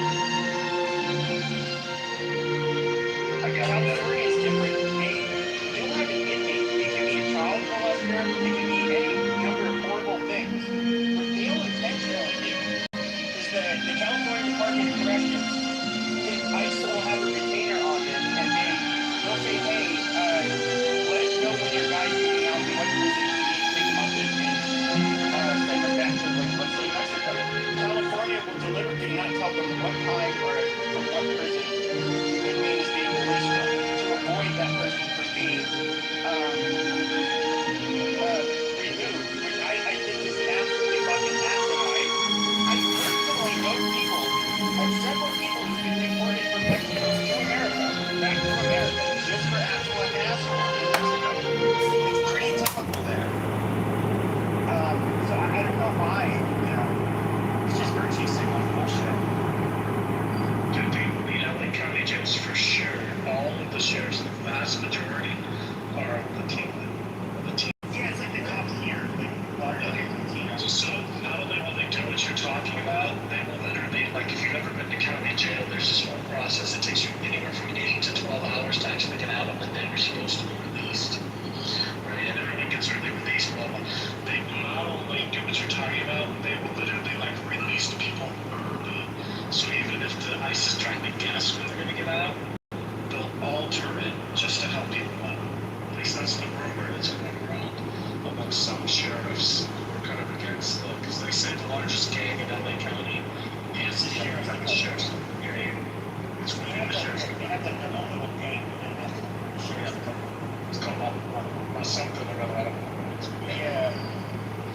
Yeah, it's so, I remember that quote, not quote, excuse me, Father something Sheen, this was in the 60s, and he was talking about things like, what I see in this world is going to happen and accelerate. He's talking about how, they're going to start, this empathy, they're going to start having for the predators, the victimizers.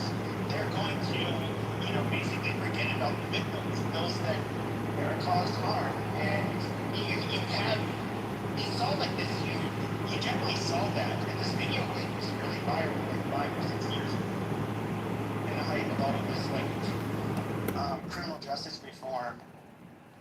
That's why immigration is such an important issue, because it touches at the heart of ethics, virtue, and law and sensitivities. And can you stomach watching a guy who's been here 15 years illegally get ripped out of this fucking country, maybe even shot and killed, and his wife and children removed?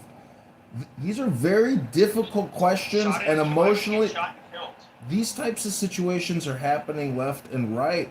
Lots of people are dying in this legal law enforcement of our immigration law. It takes extreme violence in many situations to enact the law. And many of these people are dangerous and willing to fight to the death in order to remain here. That's how great America is. Huh! Right. I saw a white Karen get shot when she was, I don't know what she was thinking. She's in a 1.5 to 2 ton automobile and thought she was going to go ahead and just veer off in his direction. She shot him. I mean, he shot her. Then you had that nurse who, once again, he had a gun. Yeah, maybe the officers fucked up. But at the end of the day, I know if I'm carrying a gun on me, the very last thing I'm going to do is get physical with the cops. That's just not going to happen. I would just ask any American to run the simulation through your imagination. If I were to go to India, Russia, London, Argentina, if you were to go to any other country and just set up shop and say, fuck it, I'm not leaving, I'm gonna live here, I'd like to be included in your hello? Vote for Brandon Johnson for mayor. Just break up his routine. He's just trying to record and make his clips. Just I just obnoxious. I know. He's just trying to create his clips. At least what you got to do is learn. Okay, I'm somebody who, and I've lost it because it's like something you lose. I think it's like it's a perishable skill. But I was always in like the showman mode where I was always ready to attack, ready to crack jokes, ready to troll. Like so what it was hard to even get out of the trolling, that I would do. But it's like you have to perfect your trolling. You see, you do kind of the same thing every time. Sometimes it hits, it's not, but it's most oftentimes it doesn't. Do something original. Surprise people.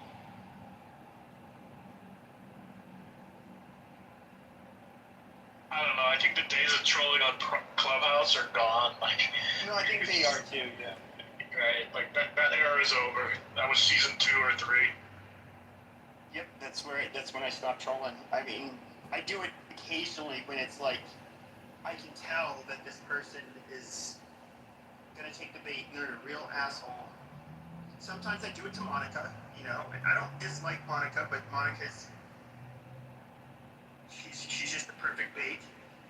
The clean fun.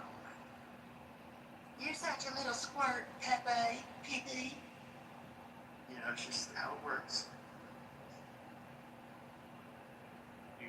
The soft grade bait troll where I try to keep throwing it out there to get them to rage. Look, I catch them once in a while still. The idea is not me talking, it's them talking. Getting a beam about. That low-key passive-aggressive troll. Like one of the best trolls is if you sound 100% reasonable to them at least, and then you just fucking chuck a wrench in there really quickly with your logic inconsistent, but then you say something that will grossly offend them. You're like, wait, why does he think that? But if you can come up with a way to just like basically make it sound very reasonable, they're going to be kind of dumbfounded yet like really insulted, and then they're going to want to like you'll kind of pique their curiosity, and so they're going to ask questions and all of that jazz. I was a piece of shit. I trolled people way too much back in the day. Dr. Responsible Ricky troll the Slavic. Yeah. Anybody who's trolled enough, will probably, they'll come to realize, likely through coincidence, that like that is a troll to use, and that is, but of course that's only something you can do in a somewhat serious space. Yeah, but the problem with that is most of the people easy to troll are hog mics anyway, so they'll go on and on and on. And if they don't know you're trolling them, then they're likely to go on even longer. And it's like Joe was keeps using this gish gallop and trying to shorten people's time. We should be encouraging people to land their plane within 2-3 minutes max, right? Let people who are new on the stage speak and just shorten people, especially the repetitiveness. How many times dynamics. Right, but how many times has Florida said exactly what he said in this room today? Like over and over. I feel like I'm at Groundhog Day sometimes on this app. Yeah, that's why he was never like somebody you could entertain or have like large spaces. So like how it works, like if you were to look at over on X, it's kind of like what Clubhouse used to be in a way, but perhaps even dumber. But they, so it's kind of like a popularity contest. And so people who have like the larger audiences, they'll bring people up on their stages who also have large audiences. There's kind of preferential treatment, and then if you're somebody like me, and I'm invited up in a black space back in the day, I'll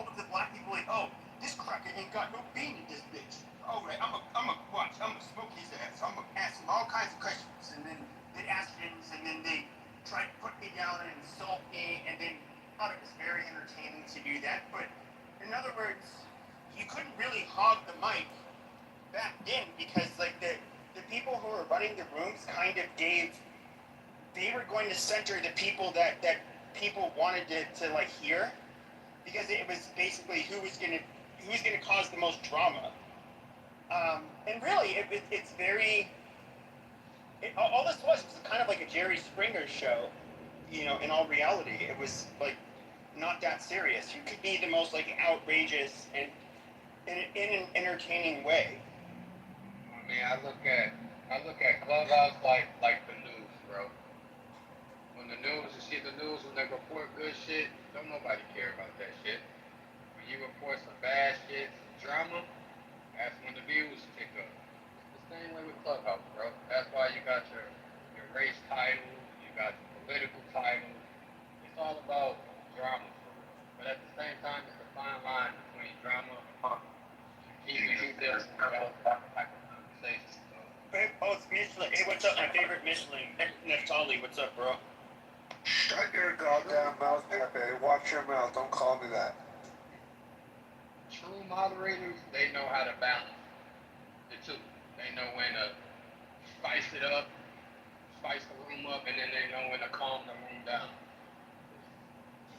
But, Yeah, you guys do an awesome job of that, to be totally honest. And the way you hand it off, like one person will take the lead for a while, and then the enforcer will come in, and more so than I think any other room. You guys got the moderation down. But most of us are OGs. Like back when I would do my rooms, Matt was on here, and so was Bieber. They were on here before. They were always like my number one.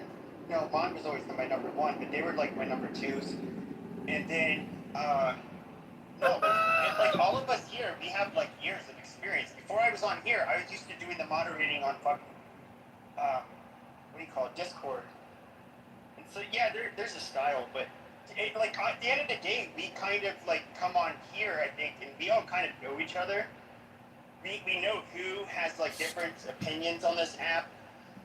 You know, there's people that are more left leaning, that they have their rooms. I don't really go in there much, mainly because I know that, like, you know, they don't want to hear me, and I'm just picked on, so I just don't really go over there. But you know, we anyways, it's kind of like we know each other, so it's like, why are we going to be performative on this app where there's way less people and we all know each other, kind of where we stand.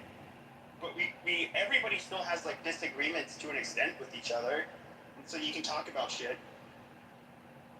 I think what this kind of Trump room version does well is we'll let a mod be the antagonizer or even playing the devil's advocate side of it on a position. For example, Pepe will take the anti-Israel position against pro-Israel people. Good luck with your Clubhouse life as if it even mattered. And let Pepe have a segment, go with the segment, and then not feel like I have to involve myself, or vice versa. We'll do something about Democrats, and I'll hit on Democrats, and other mods will be able for that room too, and it just kind of switches back and forth, and mods not feeling like they have to be heard. I just do it for the walls. I just want to be clear, I'm not even anti-Israel. I'm just like, when it comes to them trying to sell this war, sorry, dude. Like, I just completely disagree. There's you know, with a lot of people that have been on the stage. It's not because I dislike Israelis or Jews. But I mean, if it's a bullshit, if it's bullshit, if it's a stupid idea, and they're feeding us a line of bullshit to kind of talk us into it or persuade us that they're not the ones pushing us to do it. I'm sorry, if it was like the French or the British, I'd have the exact same fucking. The French, the British. We do good not arguing with each other. Kind of like Beaver will take the position, Carmelo Anthony, he got too many years. And I'm like, well, Carmelo Anthony didn't get enough years, But we don't let the conflict get between us on the debate. You rile up the rest of the speakers, get them involved with the debate, Yeah, and not only that, you don't have to respond to everything. Like in some rooms, a moderator has to respond to everything that's said. and I've noticed most of you guys will. If someone else can make the point, like you figured out who's going to make the point, and you prompt that person who's going to make the same point you would make, and let someone from the audience make the point instead of doing it. So the odds come across way less ego oriented. Trying to be a right woman to get your foot in the door. Go ahead. Yeah, this is sucky. You're a white couple, so you just deserve it. But Not a devil, you are. yeah, absolutely. And well, here's the thing. Like this is Matt's room. You know, he's the primary mod. The primary reason, like for example, I don't open rooms anymore is just like okay, a few years ago you did way different. It's a lot more like entertaining when you're doing it to like a large audience, especially if you don't know who they are.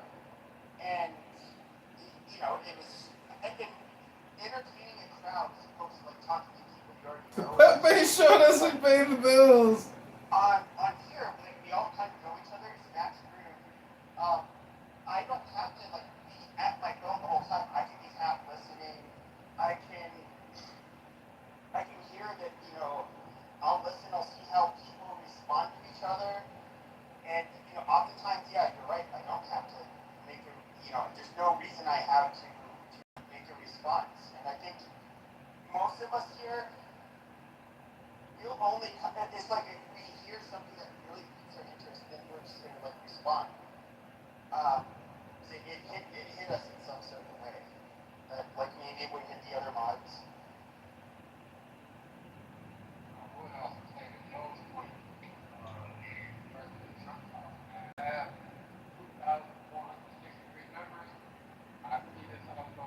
It's a redundant brain rush.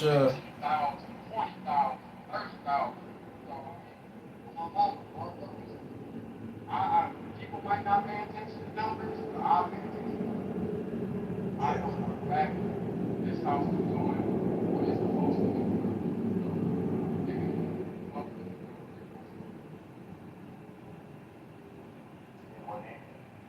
This current iteration is one that I have a handful of one that You guys don't.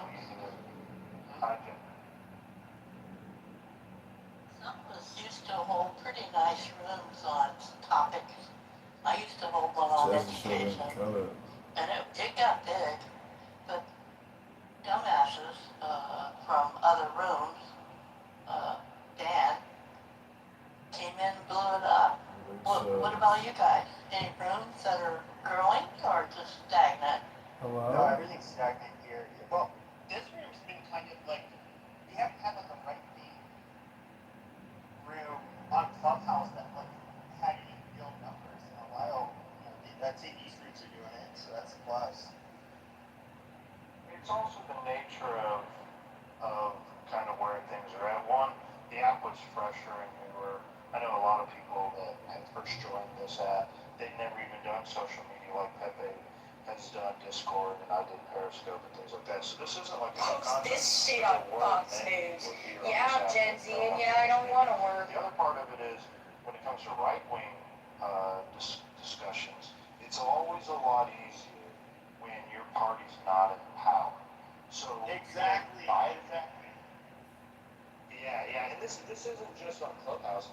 This is in media too. So right-wing podcasts, their numbers are down, viewership across the board. Because who wants to go and listen to? Oh wow, yeah, you know, Trump deported some more illegals. What a good job he's doing. You know, no, people want the outrage.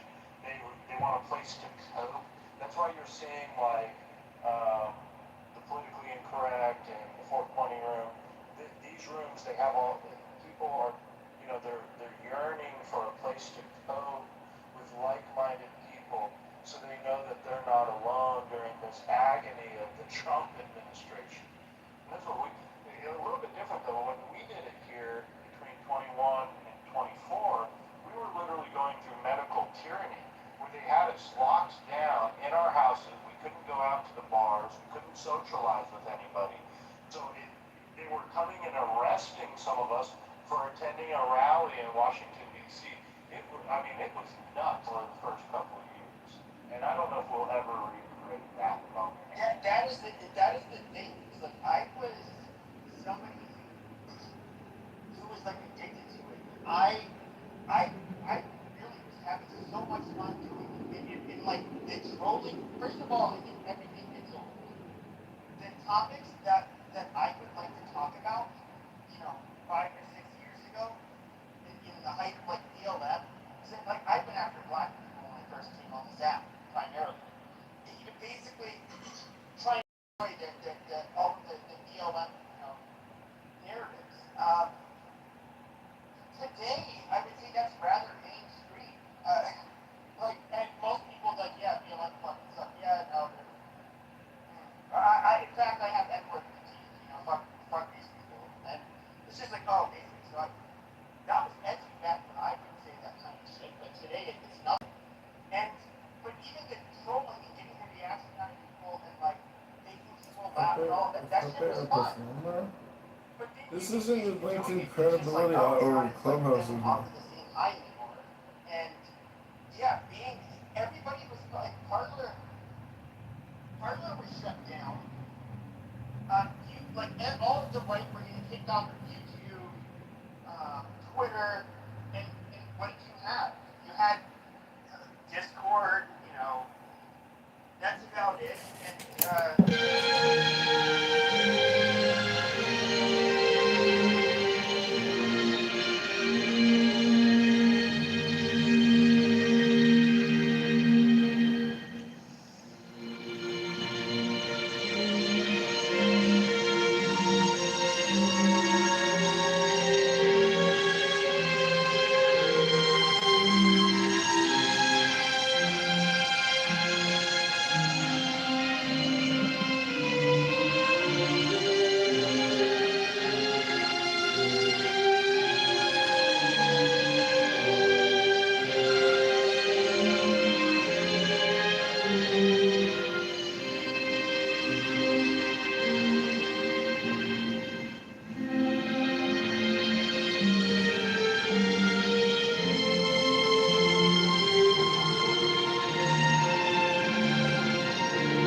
he does that speech. The largest threat to America is white supremacy. And then you have like this, random, 18, 19-year-old black girl goes on social media and she hears Pepe in a clubhouse room talking about, white America's. I can only imagine that there were true believers that bought into this stuff, and then their emotional reactions that came out of it from that point on.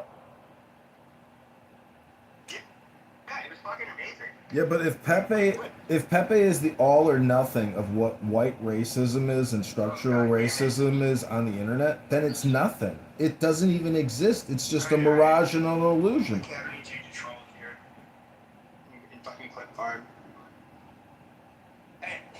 It's so he did somewhat have a point.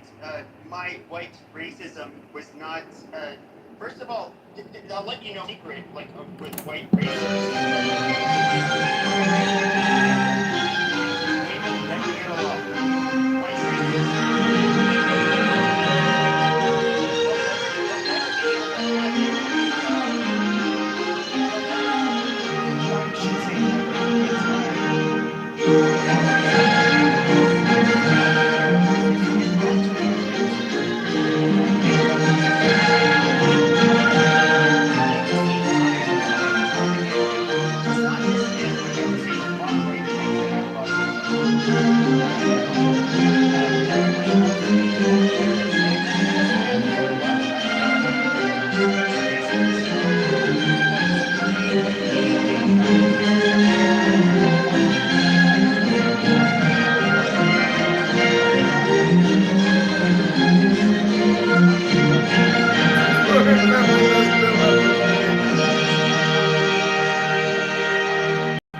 I'm not the thought leader for white people. White people think all kinds of things.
Poor baby, sad, pathetic, make it alone. It was me! It was me!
Wisconsin State Capitol, Ohio State Capitol. Oh, by the way, the Ohio State Capitol one happened during the proceedings where they actually were trying to stop a state proceeding from occurring because they felt that the state was racist. So that sounds like an insurrection. Well, anyway, okay. Then you had California, then you had California, Colorado, and then federal property damage at the Mark Hatfield United States Courthouse.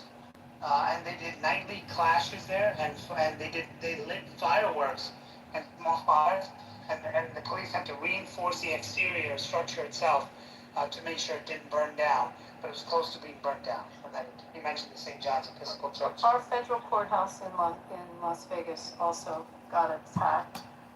They got arrested here, and then they killed a cop.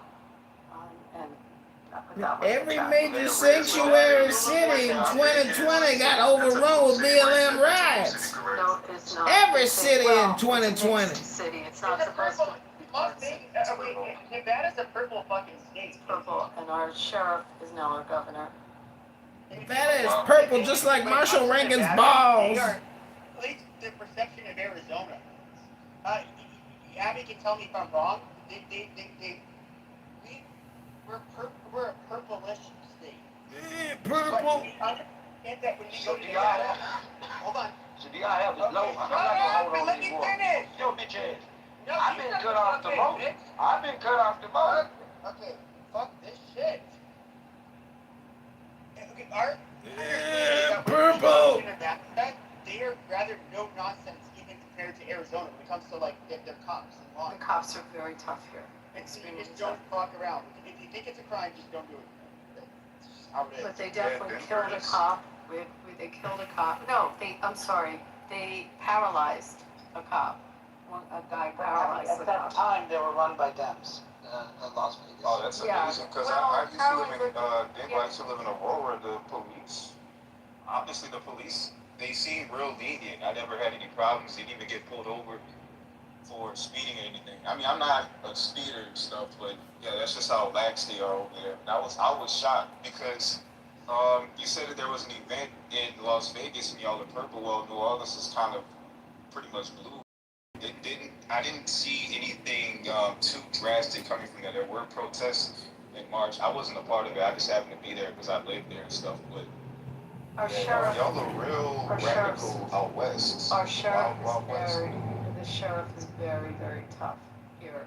And the old sheriff is now the governor. The present sheriff as well. You can't get away with anything here. It's a very tough resource.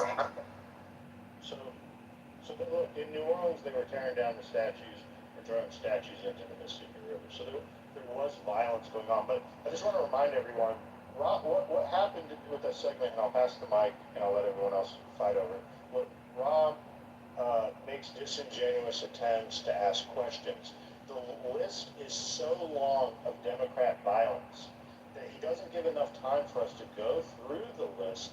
So everyone's trying to add into, well, this is what happened in 2020, this is what happened in 2020. And let me remind you, how we got on this topic was we raised the idea about how much violence has come from the left in the congressional baseball shooting that occurred against Steve Scalise. And then I was bringing out a list to talk about the others, and then we went into the BLM story right away.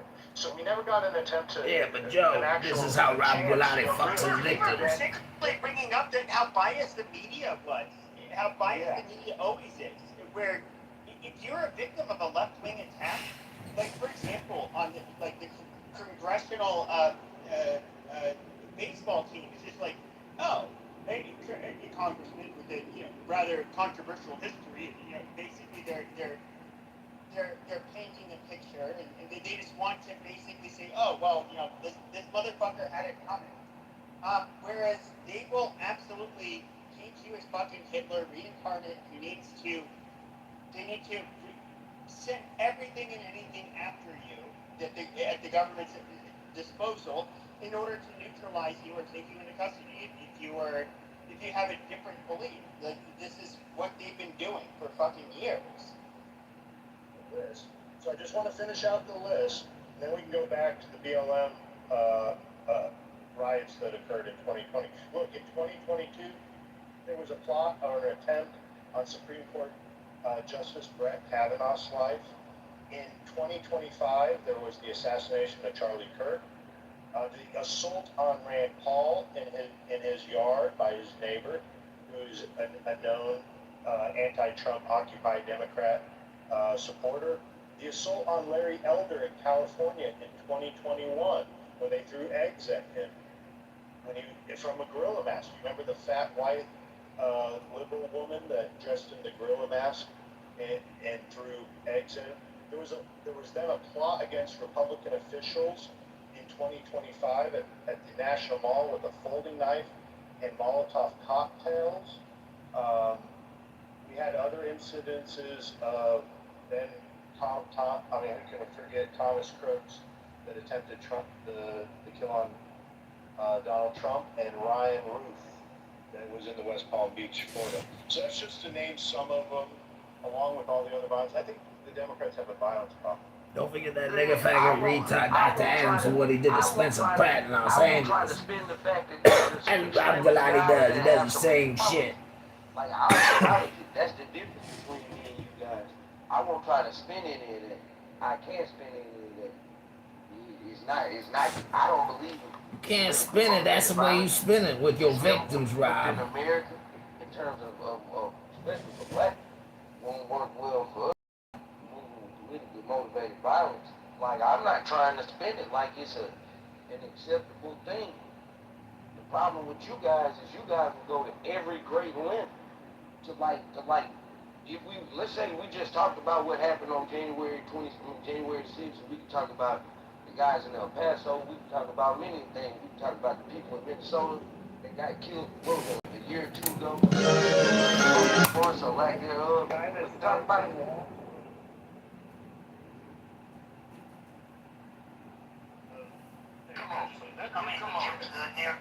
Wasn't the mayor of Portland also part of when they came in Portland? Wasn't he kind of part of the organization? No, the mayor of Portland back in 2020, he was a liberal.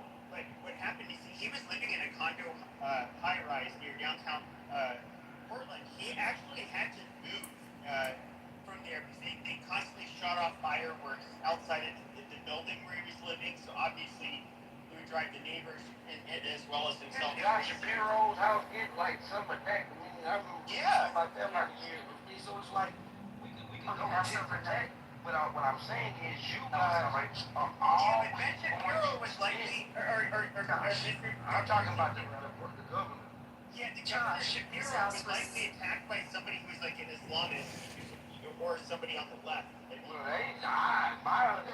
was a pro-Palestinian guy that attacked him, and he was on Passover night. He attacked the house. He tried to and he set the house on fire in one of the rooms in the downstairs of the governor's mansion. I just want to fact check something because I went on Gemini, which I know Rob has access to. The 2025 assassination of Minnesota lawmakers. According to Gemini, this had nothing to do with Donald Trump. He said it did. Right. No, I didn't. I said it had nothing to do with this. It also says nothing to do with this. That's what I said. I said about his response. Yeah, there's no response. So there's no response to it. There's nothing listed here about response. So it was a state issue. Let me finish. Yeah, so it says response. Yeah, there was no response to it, bro. There's nothing the federal government can do. It was a state issue. No, I said. You have no idea about this stuff. So anyway, let me finish reading the incident. June 14th, 2025, a gunman named Vance Bolter dressed in a fake police uniform and attacked the homes of prominent Democratic lawmakers. He shot and killed Minnesota House Speaker Melissa Hortman and her husband, Mark, while also severely wounding Senator John Hoffman, his wife. Bolter acted on his own. Federal prosecutors found hit this with nearly 70 politicians, abortion providers, and activists. While Bolter was radicalized by intense partisan anger and local outcry, the investigation found no direct link orchestrating his actions. Trump publicly condemned the acts as absolutely horrible shortly after. Wait a minute, let me read that again. He said there was no response. Trump publicly condemned the acts as absolutely terrible shortly after it occurred. This is ABC, and New York Times, and others. Let me read that again. Trump publicly condemned the attacks as absolutely terrible shortly after it occurred. Oh, and it says here, Bolton was appointed by Walz to a position within his administration, but was upset that his positions were not being listened to. So Walz knew who the guy was, and he worked for Walz. So it's important to get the facts right, Rob. When you say Trump didn't have a good response to it, Gemini says so. So there you go. The guy who attacked Josh Shapiro's house. And New York Times. Oh, and Josh Shapiro's house was a left-wing radical who was anti-Israel and pro-Palestine, was pissed. And even Josh Shapiro says, left-wing radical. That's what you were saying, his house, or just him? His victim voted against illegal Medicare, Medicaid for illegal aliens. That's why he had to whack her out, because she voted against Medicaid for illegal aliens in Minneapolis. What do you think about that, Rob Gulati? Story before, if I'm not mistaken, there's so much in the algorithm. Thank you for. I want to read the motives of that. So that was the incident was done by a guy named Cody Allen Balmer, 38-year-old former mechanic and wielder from nearby Pembroke, Pennsylvania.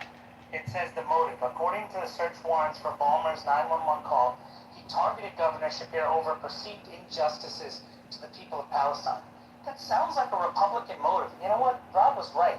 That's a Republican motive, supporting the people of Palestine, criticizing the governor's public stances regarding the war in Gaza. While the attack occurred during Passover weekend and Shapiro is Jewish, Balmer later denied that the governor's religion played a factor.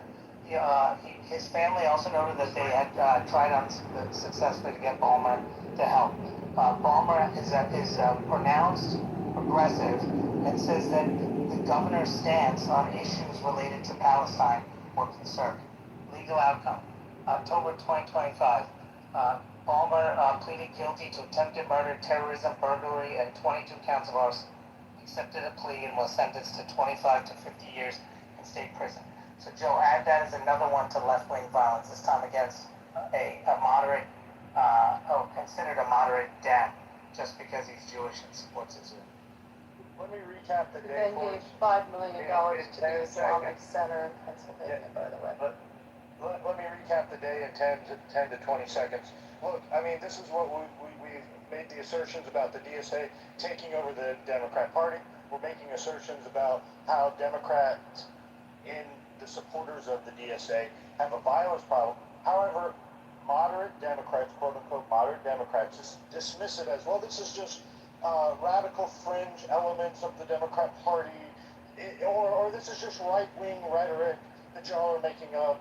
I mean, they're either willfully ignorant or they know exactly what they're doing in these rooms, and their attempt is to try and dissuade us or out of it or change the topic so we don't expose the. I ask a question in a few seconds. I didn't want to cut in front of anyone, but is there anyone from Mississippi or Alabama in the room that not from a liberal blue city? Anyone from Red County? Where you live in? Yeah, I live in Alabama now. Right, but you grew up where I grew up. It's a little different. I need someone that actually grew up in a red county in either Mississippi or Alabama. It's just because I like to get diverse perspectives, because most of you are coming from cities, so.